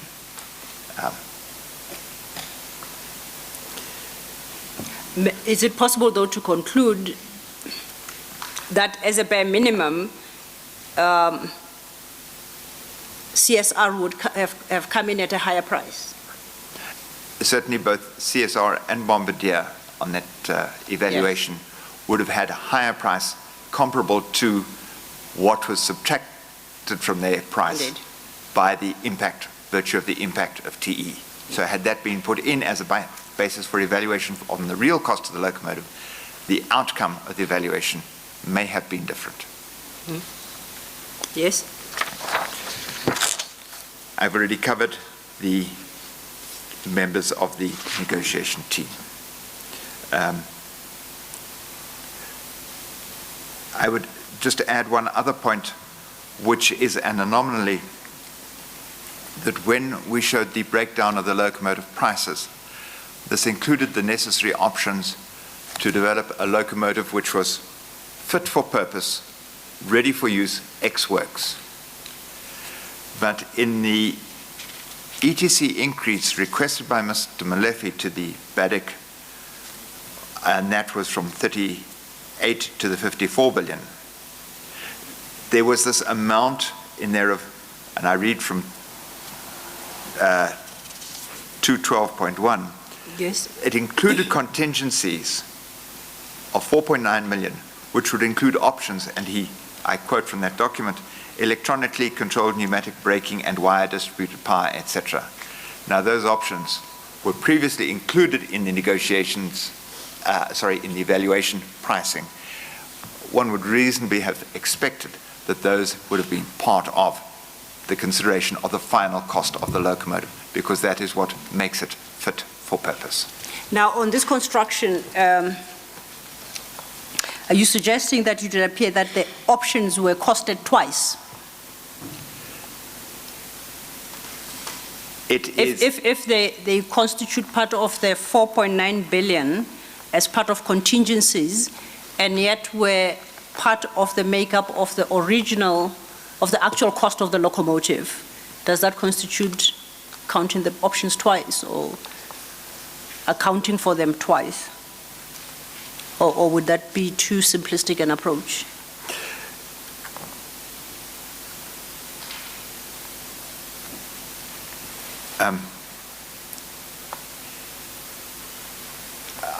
To answer that one specifically, I just need to refer back to Mr. Malechy's memorandum. But if the base price, which is used from the Memo, while it excluded TE, included those options, and that we have seen already, it included those options, while it excluded the impact of TE, is carried forward. Yet, we have the options counted again a second time in this. Yes, that is so. The options were definitely in there in the base price, which we've seen on the 15th of January. Yes. The options were in there, while it excluded the impact of TE. But options were in there, yes. And we are now adding a further amount here for options. Okay. Thank you. My point, I go back to 212.3. Inexplicably, these required options were omitted during the negotiation stage, and they were an extensive part of the evaluation stage. They're omitted during the negotiation stage and left to be added later under contingencies. Can you explain? Well, you did say inexplicably. Yeah. Sorry. No, I withdraw the question. Yes, please continue. No, I think that is what's for the record. All right. You then have a following chapter headed Report to Gamma and Others. Without detailing the whole report, Counsel, when I became aware of the import and content of these two spreadsheets, I contacted Mr. Gama, said, please could I meet with him? He asked, please send me a report on what I wanted to meet about. I explained the nature of my concerns. I prepared a report which I sent to him. We met. I met with him and Mr. Dimpewe Salonga in Mr. Gama's offices. I'd sent the report earlier. The email trace of those, where I sent those reports, is in the file. After the meeting, I then forwarded the same reports to Mr. Salonga. I then jumped back to my paragraph 217 that Mr. Gama undertook to take up this matter with the chair of the Audit Committee. The following day, I emailed Mr. Slinko copies of the memorandum that I'd emailed Mr. Gama, but I heard nothing further from Transnet on the matter. It went quiet. And you reference annexures 86 and 87. These are the reports in respect of the electrics and diesels, respectively. Correct. And in the report, do you highlight the issues that you are now sharing with the chair, the anomalies, and the fact that you cannot justify the jump from the business case, estimated total cost of 38 billion to 49 or 54, as the case may be? That was the essence of my reports. My reports at the time were crafted and drafted on the basis of what I knew then and only from an analysis of the spreadsheets. I did not have access to all the information which I have presented now. So they are incomplete in some respects in terms of they cannot be directly compared to here, but they indicate the overall thrust of the point that here the spreadsheets give the full story and there are these unexplained anomalies in the spreadsheets. That was the thrust of my reports. Okay, thank you. You may proceed. To concluding remarks. Yes. Well, before you get to, if that was all your conversation or engagements with Mr. Gama and others, yes. I see you reference Mr. Gama and communication with Mr. Salonga. It's a Mr., right? Yes, Mr. Salonga. Yes. You recall the chair, I think, asked you about the Excel spreadsheets. Yes. You had indicated that Mr. Laher had been of the view that you cannot have access to them because they are confidential, but you nonetheless succeeded. Correct. Did you, after working on the spreadsheets, have ever have occasion to engage Mr. Lahe on these spreadsheets?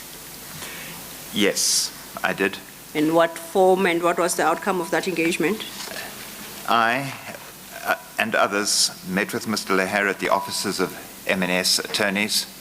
I cannot recall the exact day, but it was to discuss these spreadsheets in particular.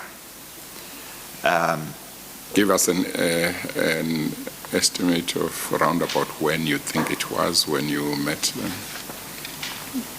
Mid-year last year or later? It would have been towards the end of last year, and my 2018. estimate, it was about October, November of last year. 2018, yeah. 2018, Okay. yes. Yes. The essence of that conversation was that Mr. Leher could not explain the anomalies which I had highlighted here, because we discussed the same anomalies that I've discussed here. And he could not explain the anomalies. Or would not. I did not explain the anomalies. Did he offer some explanation that you found implausible, or he just kept quiet? The explanation that he offered when we highlighted that he was a member of the negotiation team, and the explanation that he highlighted was he was just inputting the numbers. He was just? Inputting the numbers, capturing the numbers. Just plucking them from the tree or what? I am repeating as close as I can to his words. He was just there inputting the numbers, implying that he was taking direction on putting the numbers into the spreadsheet. I asked him specifically, did you not question the numbers? He said, no. The example which I've given on the foreign exchange component, if I recall correctly, and this is not written, he said it was not his role to question the local or foreign content. Did you ask him, and I don't know if I'm repeating this question, did you ask him, why did you say this was confidential, these spreadsheets were confidential? Because this was information that in the exercise we were doing, we needed to see. What the basis was for saying, in other words, did you ask him the basis for him saying these spreadsheets were confidential? I can't recall that we asked him that question, why he said that. The others did not, I can't recall that the others in the party at that meeting knew the detail of that background. Yes. I don't believe I asked him that question specifically. And you never heard why it was thought the spreadsheets were confidential. So even, in other words, even if you didn't ask him, you didn't by any chance hear from anybody what the basis may have been for him saying that it was confidential. They were confidential. No. Okay. We passed on that. We wanted to get an understanding of how do you understand the spreadsheets, and please explain to us, and we did not get a satisfactory explanation. Yes. Well, Ms. Silo may or may not know, but it would be important to establish his basis for saying they were confidential. Was it because somebody higher up had said certain people mustn't see them, even within people who were trying to help Transnet? Or was it his own decision as to who could or could not see them? Certainly, because if I may, Mr. Chair, because the spreadsheet do contain the confidential information of the bidders in terms of their pricing. That would be one explanation that could be offered for not wanting to share them. But that is if one is talking about people, outside people, not if one is talking about people from within Transnet or people asked by Transnet to look into the issue, isn't it? There was a very strict firewall around the information relating to the tenders at that time. In fact, consistently. It was just fortunate that I could access this spreadsheet, which brought to light, I believe, the inconsistencies. Yes, but what I'm saying is the issue of not wanting to expose the pricing, as I understand it, can't apply to the group that you were part of that was given, as I understand the position, by Transnet the task of looking at this. Could it? While I agree with your do feel free to say whatever it is that may legitimately explain his conduct if you think there may be room. I just want to see if, I'm keen to understand if the labeling the words, these spreadsheets as confidential may have been just a genuine thing or may have been part of a certain scheme. Yeah. In answer to that, Mr. Chair, because the spreadsheets contain figures which are unexplained, I believe it was kept that way because don't want to be asked to explain figures which are generally unexplained. Certainly, yes. with the best will in the world, yes, myself and others cannot explain the variations in these figures. Yes, and on the face of it, if that was the reason, it was an illegitimate reason, to say the least. Well, yes. I'm hesitant. Just that you seem reluctant to say yes. But yes, let me go so far as to agree with you, Chair. I expressed that as saying I was disappointed that the spreadsheets were not shared. Yes. But yes. I'm perhaps reluctant to attribute the root cause to an individual, but certainly with the inconsistencies and anomalies which the spreadsheets expose, I can appreciate some people wanting to keep them, not make them available to others. Yeah. Well, we are not closing the door to a legitimate explanation for the confidentiality. We leave the door open, but to the extent that certain reasons might be the reasons, we're looking at whether they would be legitimate reasons or illegitimate reasons. But if it's other reasons, we don't know. We'll hear when the right people come and explain.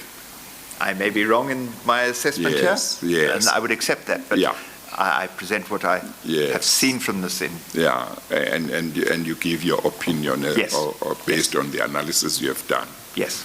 Thank you. And if I may just follow up on the Chair's question then, you gain access to these documents in January 2018. Yes. During the financial analysis exercise. Yes. This was 4 years after the contracts were concluded.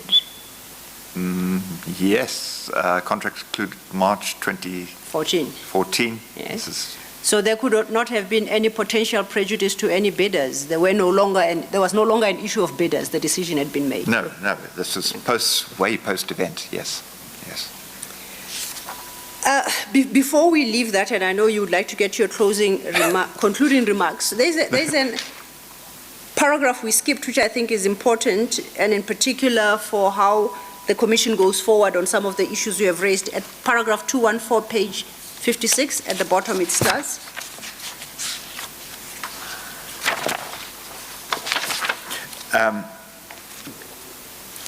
Yes.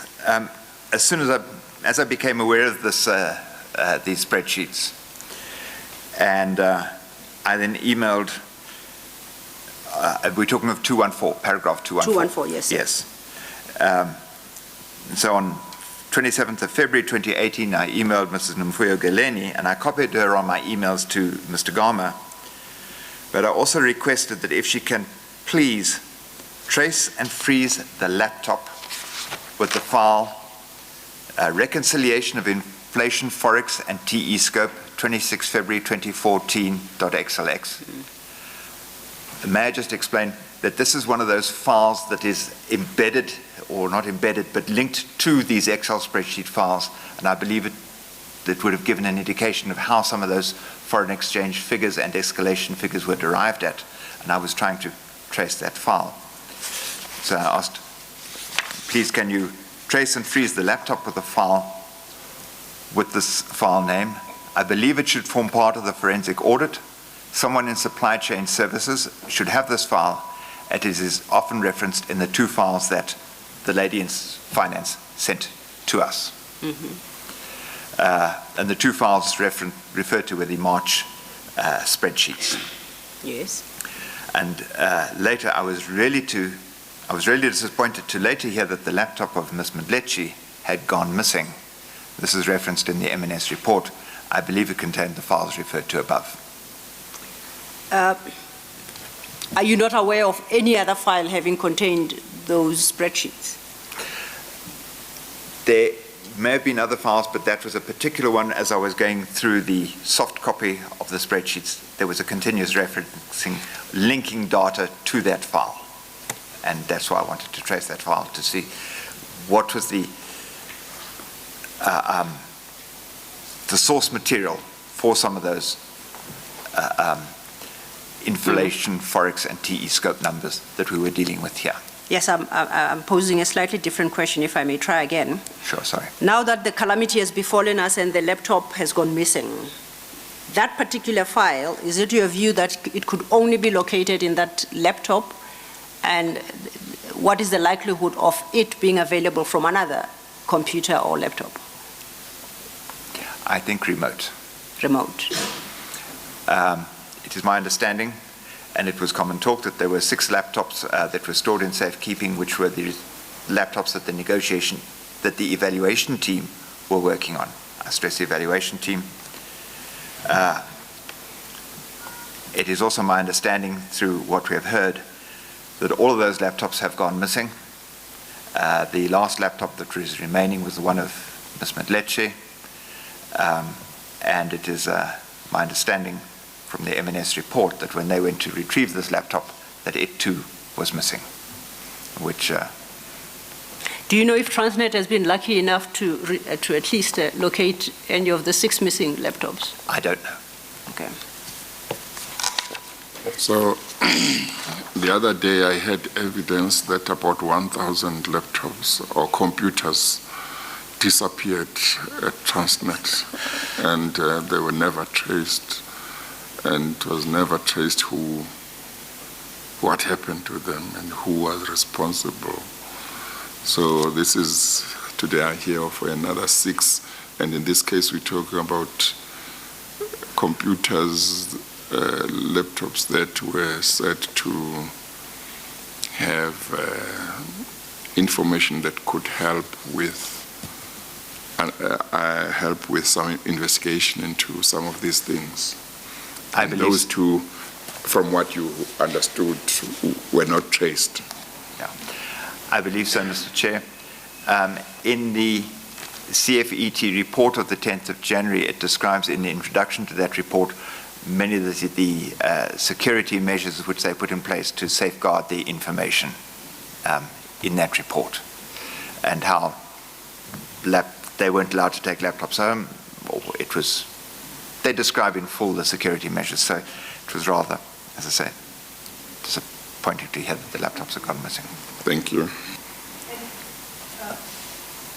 Did you ever get to know how any of the laptops or Ms. Mdleche's laptop came up missing? No, no. You didn't know the circumstances that led to that? I don't know the circumstances, no. You're now at, from page 58, then you deal with your concluding remarks. Thank you. Yes. I will paraphrase Yes, what please. is in here rather than read them out directly, Absolutely. but the programmatic replacement of the general freight locomotive fleet was necessary. And because the last batch of locomotives for general freight had been bought in 1992, and the greater part of the fleet was way beyond its economic life, and we'd exhausted all the upgrade programs, we needed to get new locomotives to keep the fleet running. And certainly the market demand strategy was the catalyst for this. And the change in strategy of responding from creating capacity to absorbing demand could have worked. It's unfortunate, I can believe that the aggressive market demand strategy was not backed up by a rigorous evaluation and adjustment as the market dictated. And this is with particular reference to the 100 locomotives. Supply chain services, I believe, failed freight rail in its locomotive procurement process. With good intention, it was to create a mechanism separating technical interests from the procurement process. But it failed freight rail in that it presumed to be the final arbiter of what freight rail needed in its locomotives rather than a custodian of due process, my belief. It failed to create the mechanism in the 1064 locomotives for programmatic procurement adjusting delivery to changing market conditions. It did have some clauses relevant to that, though.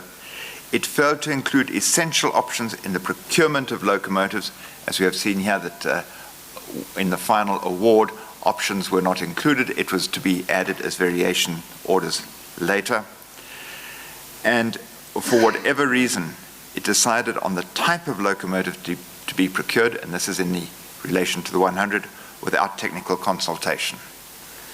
I add that I don't know if anyone in supply chain services ever read the 1064 locomotive business case. The aggressive procurement and the shortening of delivery from the 7 years to the 3 years. Of course, technical consultation refers to consultation with the technical team. With technical team, Yeah. Yes, there was no consultation with the technical team that Okay. I was aware of. None of my colleagues were aware of.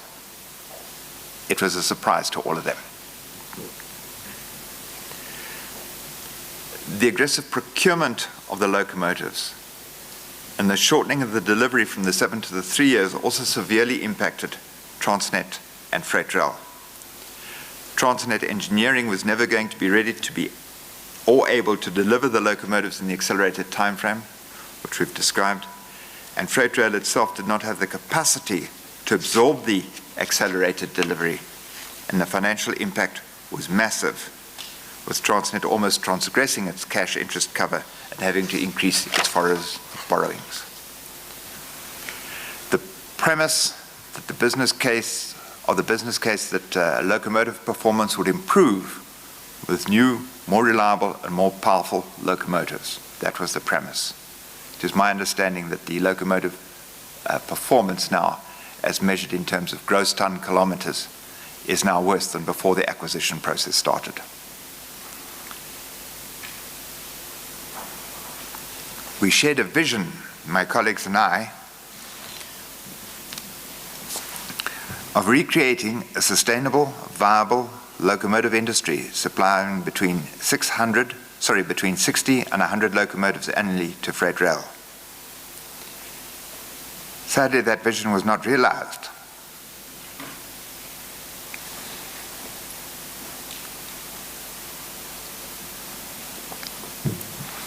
And from where we are now, it may well be a decade or more before that opportunity may arise again.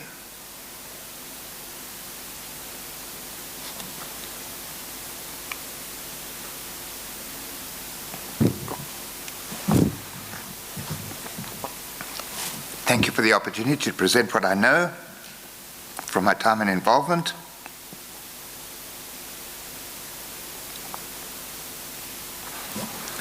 And my thanks and gratitude to my colleagues and co-railway workers.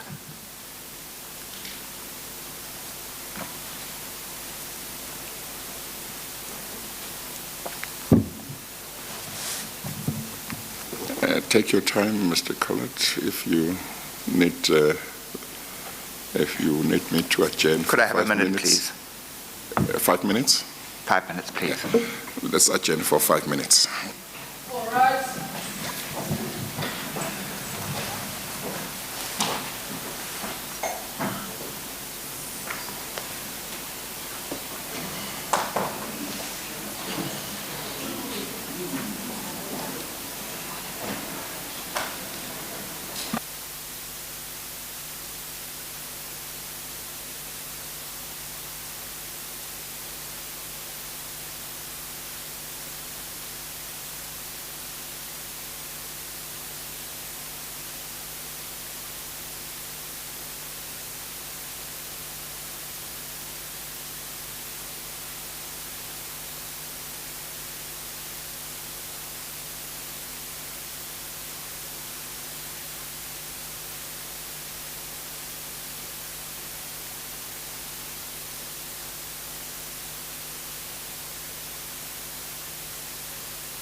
Yes, Mr. Capt. Thank you, Mr. Chair, and my apologies for the interruption. No, that's fine. It's understandable. I would just like to conclude that my thanks and gratitude also go to my colleagues and my co-railway workers with ballast dust on their shoes, and may they keep the wheels turning. If I may be permitted a quote from Charles Dickens in A Tale of Two Cities, "It was the best of times. It was the worst of times. It was an age of wisdom. It was the age of foolishness. It was the epoch of belief. It was the epoch of incredulity. It was the season of light. It was the season of darkness. It was the spring of hope. It was the winter of despair. We had everything before us. We had nothing before us. We were all going direct to heaven. We were all going direct the other way." Thank you. Thank you, Chair. That concludes. That would conclude the testimony of Yes. Mr. Capt, unless the Chair has got any questions for Yeah, Mr. Capt. no, we're done. I'm concerned that I don't see Mr. Molefe for the next witness. Mr. Molefe? Mr. Mukwena. No, Mr. Mukwena is Yes, just Miss around the Mule- corner. No, he's in the building. Ms. Molefe is responsible for that slip of the tongue. Chair, as regards Mr. Capt, we have issued a significant number of 3-3s arising from his testimony and his statement. We are so far in receipt of one response, and perhaps it's appropriate I place it on record from Mr. Yusuf Mohammed. Mr. Yusuf has not applied to cross-examine Mr. Capt, but he seeks to advance his version on some aspect of Mr. Capt's testimony. This was received Tuesday and shared with Mr. Capt yesterday. He hasn't had opportunity to properly apply his mind thereto. We request, therefore, Chair, that I do not close the evidence of Mr. Capt. He will come back at a time to be determined by the Chair to deal with Mr. Mohammed's version and any other that we may in the interim receive. Well, we can, closing or not closing is neither here nor there. We can let him go. Yes, He Chair. will apply his mind, and I take it he would supply you Indeed. with a statement that deals with In response that thereto. version, and whether he needs to come back to deal with that may depend on what his response is. Yes, If Chair. his response is, I have no issues with this version, or I agree with it, there might be no need for him to come back. If there are issues, then there may be a need. So I think it would just be on the basis that he will deal with that, and as soon as he has reverted to you with his response, then if there is a need for him to come and deal with it in the witness stand, then arrangements will be made. May I indicate, Chair, that in the course of his testimony, Mr. Capt expanded on some amendments he had made, which read on their own in the statement did not seem to implicate certain persons, which he expounded on in oral testimony, and that has resulted in us issuing further 3-3s. Yeah. So we are still in respect of some implicated persons within the Yes. 14-day period. Yeah. We will revert in about 10 days or so to indicate whether we have received any other responses, and we'll take guidance from the Chair on how to deal with it. Yeah, no, that's fine. Thank you, Chair. Thank you very much, Mr. Capt, for coming forward to assist. We appreciate it, and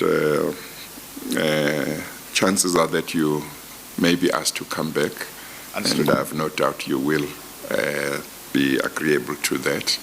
Thank you very much. You are excused. Thank you, Chair. Thank you. Thank you, Chair. Mr. Mukwena had requested about 3-5 minutes for a change of the guard. I don't know if the Chair wants to sit here while he does so, or everybody's ready, so I remove my files and then he can step up to the... I saw that he was not here, so I thought he might not be ready, so that's. No, good he is news. ready. He's ready Okay, to proceed, Chair. Okay. Shall we resume? It's 22. Shall we resume at 1:45? 1:45. Yeah, Yes, Chair, I'll let him know. okay. Thank you, Chair. We'll adjourn and resume in 5 minutes, which will be 1:45. Thank you, We Chair. adjourn.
was nicely surprised, Mr. Mokoena, to hear that it's not that you are not available, you are around.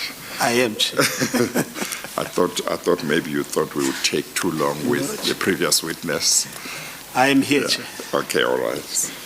Thank you. I see that we'll take a short time and then we'll have to adjourn. It's okay, but let's start. Yes, Chair. Chair, the next witness that we are calling is Mr. Robert Gonzalez. And in leading, Is it Robert or Roberto? Roberto, yeah. Roberto. Roberto, Okay. Roberto Gonzalez.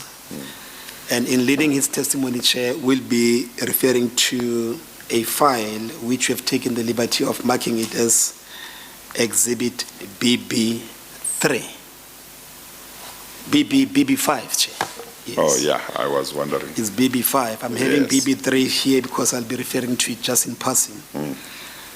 And Mr. Chair, in order to contextualize his evidence, it may be important for us to remind ourselves of the testimony of Mr. Mahomedi, which he testified on the same issues but from a perspective of a Transnet witness.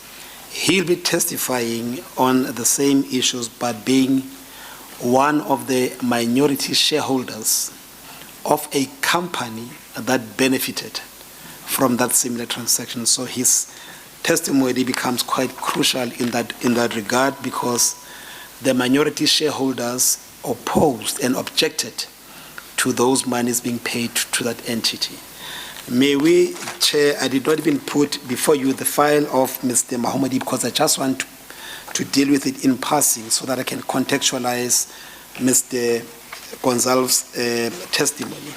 And simply to remind you that on page 3, Chair can simply make a note, and paragraph 3.1, Mr. Mahomedi informed the Chair in the following terms. He says that while the benefit of hindsight and in my new role, I now understand that there was a system where a set of key role players, both internal and external, and Transnet executive, board members, and certain companies acted in concert to the detriment of Transnet best interest, causing pecuniary losses to the company. And at 3.2, he said, although much is detailed later in my submission, I draw the Commission's attention to the following instances of what I consider to be the most succinct illustration of the system.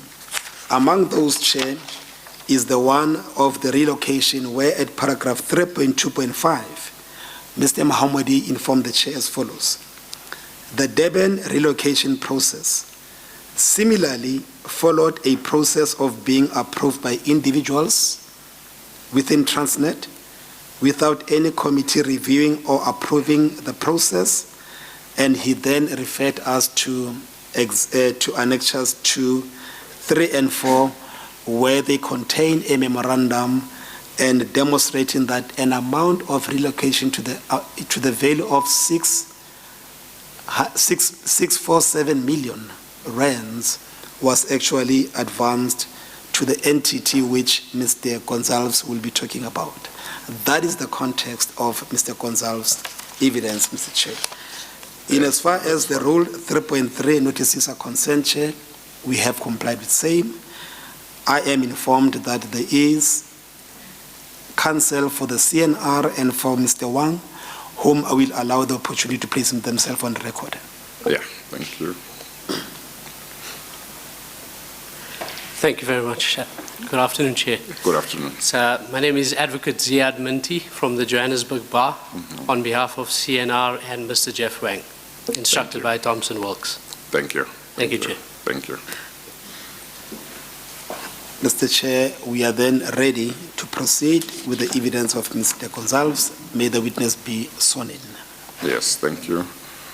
While the registrar is proceeding there, I say this for the benefit of Ms. Molefe. I think Mr. Mohamedi is one of the witnesses that may have dealt with the issue that relating to the witness after this witness.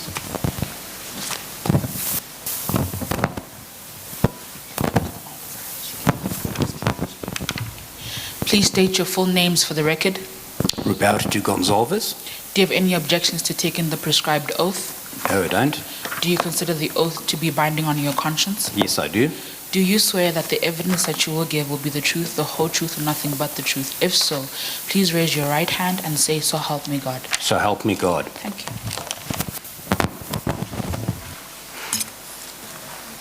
Mr. Gonçalves, you'll see that there is a file that has been placed before you, and it is marked as Exhibit BB5. If you open the file, you'll see that it contains a folder, and immediately after the folder, it must be an index. And that index will assist you to navigate through the various documents that will be canvassing during your evidence.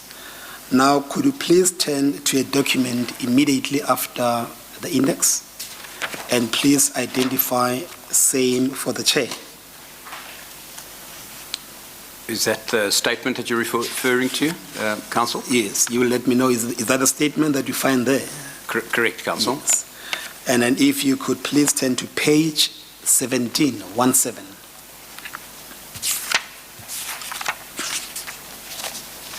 Is that your signature appearing there? Is that his, Counsel? Yes. And then when was that statement signed? On the 14th of April, 2019. And do you confirm the contents of your statement to be both true and correct? Yes, I do. Yes. May you then proceed to share with us your qualifications? Counsel, I'm a chartered accountant. If you want some more background about... Yes, if you can also give us background even before, yes. Okay, Chair, my name's Roberto Gonçalves, but I'm known as Robbie Gonçalves. Throughout the file you'll see. I am a chartered accountant. Oh, I'm sorry. Is the spelling correct? The spelling is correct. But the way you pronounce the surname is you don't pronounce the V. Gonçalves. No, you pronounce it Gonçalves. Correct. Okay, thank you. Okay. Chair, I'm a chartered accountant. I joined Cady's Corporate Solutions towards the end of 1998. Prior to that, I was with Pricewaterhouse, and I left PricewaterhouseCoopers as a partner in 1998. I was with the Cady's Group for over 20 years, the managing director of their corporate advisory business called Cady's Corporate Solutions. And then in January this year, Cady's Corporate Solutions was acquired by the Mergence Group, and we're known as Mergence Corporate Solutions today. But you'll see throughout the evidence a reference to Cady's Corporate Solutions. Yes. Mr. Gonçalves, the chair have had testimony of various witnesses from Transnet who dealt with the acquisition of the 1064 locomotives. And from your employment history, it is quite clear that you were never at any stage employed by Transnet. Am I correct? That's absolutely correct, Yes. Chair. You will be adducing the evidence before the chair as one of the minority directors of an entity that benefited from Transnet. That's correct, Chair. Yes. Now, you preface your evidence, if you may go to page 1, with particular reference to paragraph 4. You preface your evidence by the events of July 2012 pertaining to this acquisition of the locomotives. Could you please, in your own words, tell the chair how you were involved, or the entity that you belonged to was involved in this transaction? Sure, Chair. I think it's well known that in July 2012, Transnet issued an open tender for the 1064 locomotives, that's 1,064 locomotives. And that was split into 465 diesel locomotives and 599 electric locomotives. We formed, Katie's Corporate Solutions formed part of a consortium with China North Railways, CNR. I must just clarify one thing. CNR and CSR subsequently merged in China and are known as CRRC. But at that time it was CNR. So the consortium was made up of CNR, Katie's, Global Rail, another entity, and then Endynamics, which is the BE shareholder. Chair, these are quite interesting time to start with the witness. And maybe it's the time when I'm saying that it's a time to adjourn for lunch as well. Well, I was wondering whether we should adjourn at 1 or we should just go on maybe until 1:15 and then just so that we... We happen to be the fresh legs on this field. We are prepared to proceed, Chair. Yeah, let's go on until 1:15. Is that fine with you? Chair, perfect. Yes. Yes. Yeah, okay. You also outline for the Chair the structure of the CNRR SSA. Could you please proceed doing so from paragraph 6 and the following paragraphs? Chair, perhaps let me start off with the shareholding. Yes. So the entity was known as CNR Rolling Stock South Africa. It's quite a mouthful, CNRR SSA. When the merger happened between CNR and CSR in China, it became known as CRRC SA Rolling Stock. So that was CRRC SARS, which is also another mouthful. I'm probably going to refer to it as CNR South Africa, so we know that that's the local entity through which CNR operated in South Africa. If you look at the shareholding in CNR South Africa, 66% is held by CNR, which is now CRRC, 30% held by Endynamics, the BE shareholder, 2% by Global Railway Africa, and the other 2% by Katie's Corporate Solutions. In terms of the board of directors of that company, there are 7 directors. Endynamics has 1 director, and a gentleman by the name of Malechy is the director on that board as a non-executive director. Roland von Gericke, a non-executive director, represents Global, and then I represent Katie's Corporate Solutions. The other 4 directors are Jeff Wang. His Chinese name is Gang Wang, but his English name is Jeff Wang. There's another gentleman by the name of Tao Yu. Tony Yu is his English name, and then Feng Yu and Gang Chao. Feng Yu and Gang Chao are based in China, so they've never ever attended meetings. They've dialed in for all board meetings. But Jeff Wang is the managing director, and Tony Yu was the financial director. I understand that he's about to be replaced, or has been replaced. Yes. You also deal with the shareholding in Dynamics, and give us the structure. So Chair, Endynamics owns 30% in CNR South Africa. The shareholders in Endynamics are Linon Tando, owns 20%. Kapano Kamatla owns 20%. Makana Investment Corporation owns 20%. Azon Rail owns 13.33%. The Netta Investments owns 6.67%. Global Railway Africa owns 10%, and Katie's Corporate Solutions owns 10%. Yeah. Now, in terms of the day-to-day running of the entity, who were responsible for those activities? So, Chair, the company is operated through Jeff Wang, who is a managing director, and Tony Yu as the financial director. Roland von Gericke, Malechy, and myself are non-executive directors, so we're not involved in the operations whatsoever. We attend board meetings only, and maybe have done 1 or 2 site visits as part of that board meeting. Yes. Now, from paragraph 11, you start now dealing with the events commencing from the 9th of August 2012, directly relevant to the subject at hand. Can you please proceed to deal with same or not?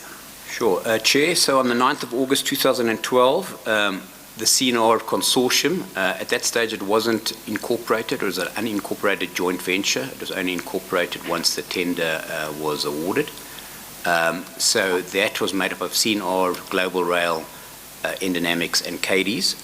They informed Transnet that they would tender for both the electric and the diesel locomotives. Understand that CNR was probably of the four OEMs, probably the only party capable of manufacturing both the diesel and the electric locomotives.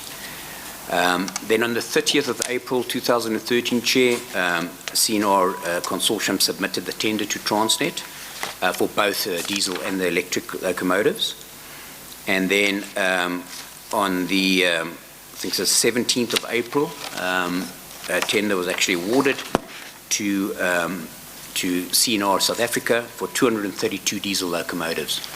I think in my statement in paragraph 13, there's a slight error, Chair. Where it I'm sorry. Did you say 17 April just now, or was it 30 April? I see 17 March in the statement, so I'm trying to see if... I think it is probably 17th of March 2014. Chair, correct, yeah. 17th of March 2014. Okay. You wanted to effect a minor change on paragraph 13. Yes, said thanks, it might Counsel. not be accurate? Yes. I just wanted to inform the Chair that of the 465 diesel locomotives, 232 were awarded to CNR South Africa. The other 233 were to General Electric. Yes. In paragraph 13, it says Bombardier, so that's an error. Bombardier was based in Bayhead with CNR. That's where the confusion came in. So where there's a word Bombardier, it should be replaced by what? General Electric. General Electric. Chair, we will effect the necessary amendment and make sure that we replace your page accordingly. Yes, no, that's fine. Now, we don't, I don't know if you were here, we don't want anything similar to what we heard about a few days ago. Okay, all right. Yes. In regard to mixing up names. We understand, Chair. May I now refer you to folder 1, Chair, that we did annexure 1. It's on page 19. Are you there? Yes. Could you please identify that document for us, Mr. Gonzalez? Chair, this is the locomotive supply agreement, the LSA, that was executed on the 17th of March 2014. Yes. And may I refer you to page 178? And if you could please identify for us the respective individuals that appended their signature on that document, and also refer to the date as to when those signatures were appended. Chair, the agreement was signed, the locomotive supply agreement was signed by Transnet on the 17th of March 2014, and it was signed by Brian Malechy as the Chief Executive Officer, and it was signed by CNR by Jeff Wang, Wang Gang, on the 17th of March 2014. Yes. While we are still dealing with that document, I know that it will become paramount at the later stage of your evidence. May I then refer you to page 27?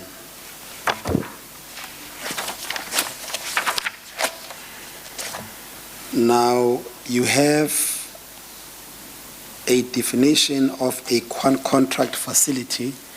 If you can read same into the record and give us your understanding of same and why it will be important to the evidence that you'll be adducing before the Chair.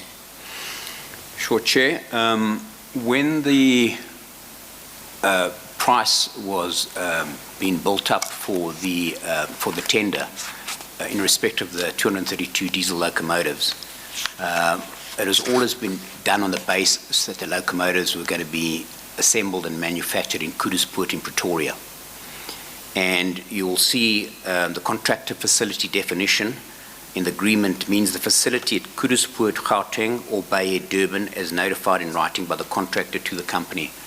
By the time we signed this on the 17th of March 2014, CNR knew that they were going to be manufacturing in Bayhead, Durban. They'd already been informed, And as a matter of fact, there was an amended and restated locomotive supply agreement. We never ever saw the signed copy of that. We just saw drafts of it. And in the drafts that we saw, that contractor facility definition was amended to say means Bayhead, Durban, as notified in writing by the company to the company. So by the contractor to the company. So the important thing is when this was signed, the facility, the contractor facility was Bayhead in Durban. Yes. May I then refer you to page 3030? You will see also there that there is a definition of delivery point. Can you please also read that into the record and give the chair your own understanding and the significance of that definition? Yeah, Chair, I'll read it. Delivery point means the delivery point in relation to the locomotives, spares, tool or test equipment as applicable, namely the depot at Kuduspoort, Gauteng, the depot at Bayhead, Durban, or such other location in South Africa as may be agreed between the contractor and the company from time to time. So, Chair, my understanding of that is when you deliver completed locomotives, you've got to deliver it somewhere. That was going to be in relation to where the contractor facility was. So my understanding is that because the contractor facility had been moved to Bayhead, delivery of those locomotives was going to take place at Durban as well, Bayhead, Durban. Yes. Now, may I refer you back to your statement with particular reference to page 4, Mr. Gonzalez. From paragraph 15, you commence addressing a new topic, which is the proposed relocation to Durban. You may proceed to deal with those relevant facts. So, Chair, I think I'm repeating what I was saying. The Locomotive Supply Agreement, the LSA, stipulated that the contractor facility was going to be either Kuduspoort or Bayhead. However, we knew that when at the time that the LSA was signed, that the contractor facility was going to be at Bayhead. And I think the important thing is that all the calculations had been done on the basis initially that the contractor facility was going to be at Kuduspoort. In early March, so just a couple of days, so 2 weeks or so, even less than 2 weeks before the locomotive supply agreement was signed, Transnet indicated that we had to give them an impact of manufacturing and assembling in Bayhead, Durban, as opposed to Kuduspoort in Pretoria. And we obviously sat down with the CNR consortium to calculate what the impact was on the price that was submitted for manufacturing and assembling in Bayhead, Durban, as opposed to Kuduspoort, Pretoria. Yes. Now, at the time when you approached by Transnet for the company to provide them with the relocation cost, would I be correct that at that time there were no physical activities or operations at all in Kuduspoort? Chair, that's absolutely correct. I mean, we hadn't even at this stage, this is even prior to 17th of March, we hadn't even signed the tender documents yet. So the company hadn't even been incorporated, so there were no physical premises. We weren't based in Kuduspoort. We weren't based anywhere. We were still preparing the tender documents. In simple terms, there was nothing to relocate? Absolutely correct. Physically, there's nothing to relocate. Yes. Now, may I refer you to folder number 2, which you will find from page 180.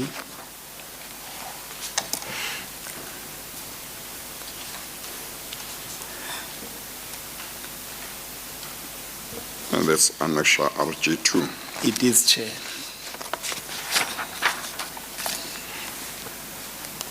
And within the 2 minutes that is remaining before the lunch adjournment, could you please identify that document? Chair, this document is written by the CNR Consortium, unincorporated joint venture, and signed by Roland van Querica on behalf of the CNR Consortium. and it's addressed to Ms. Mdiwe Mtletswi at the Commodity Manager Supply Chain at TFR.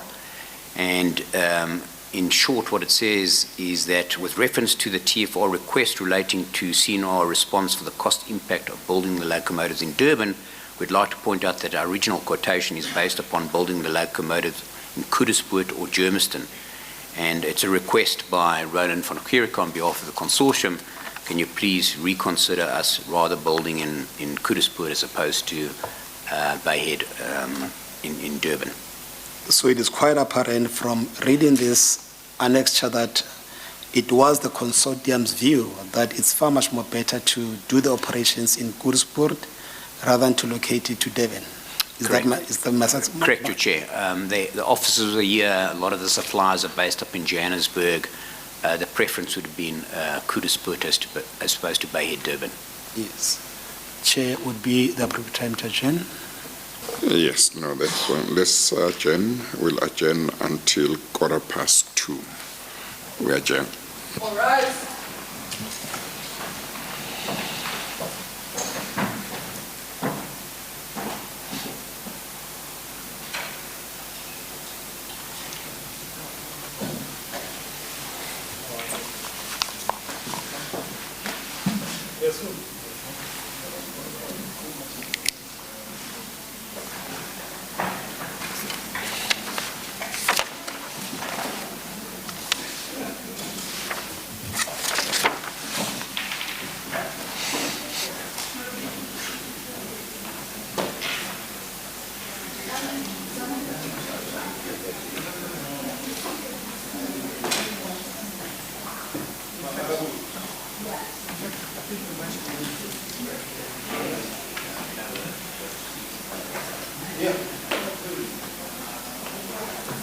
Good.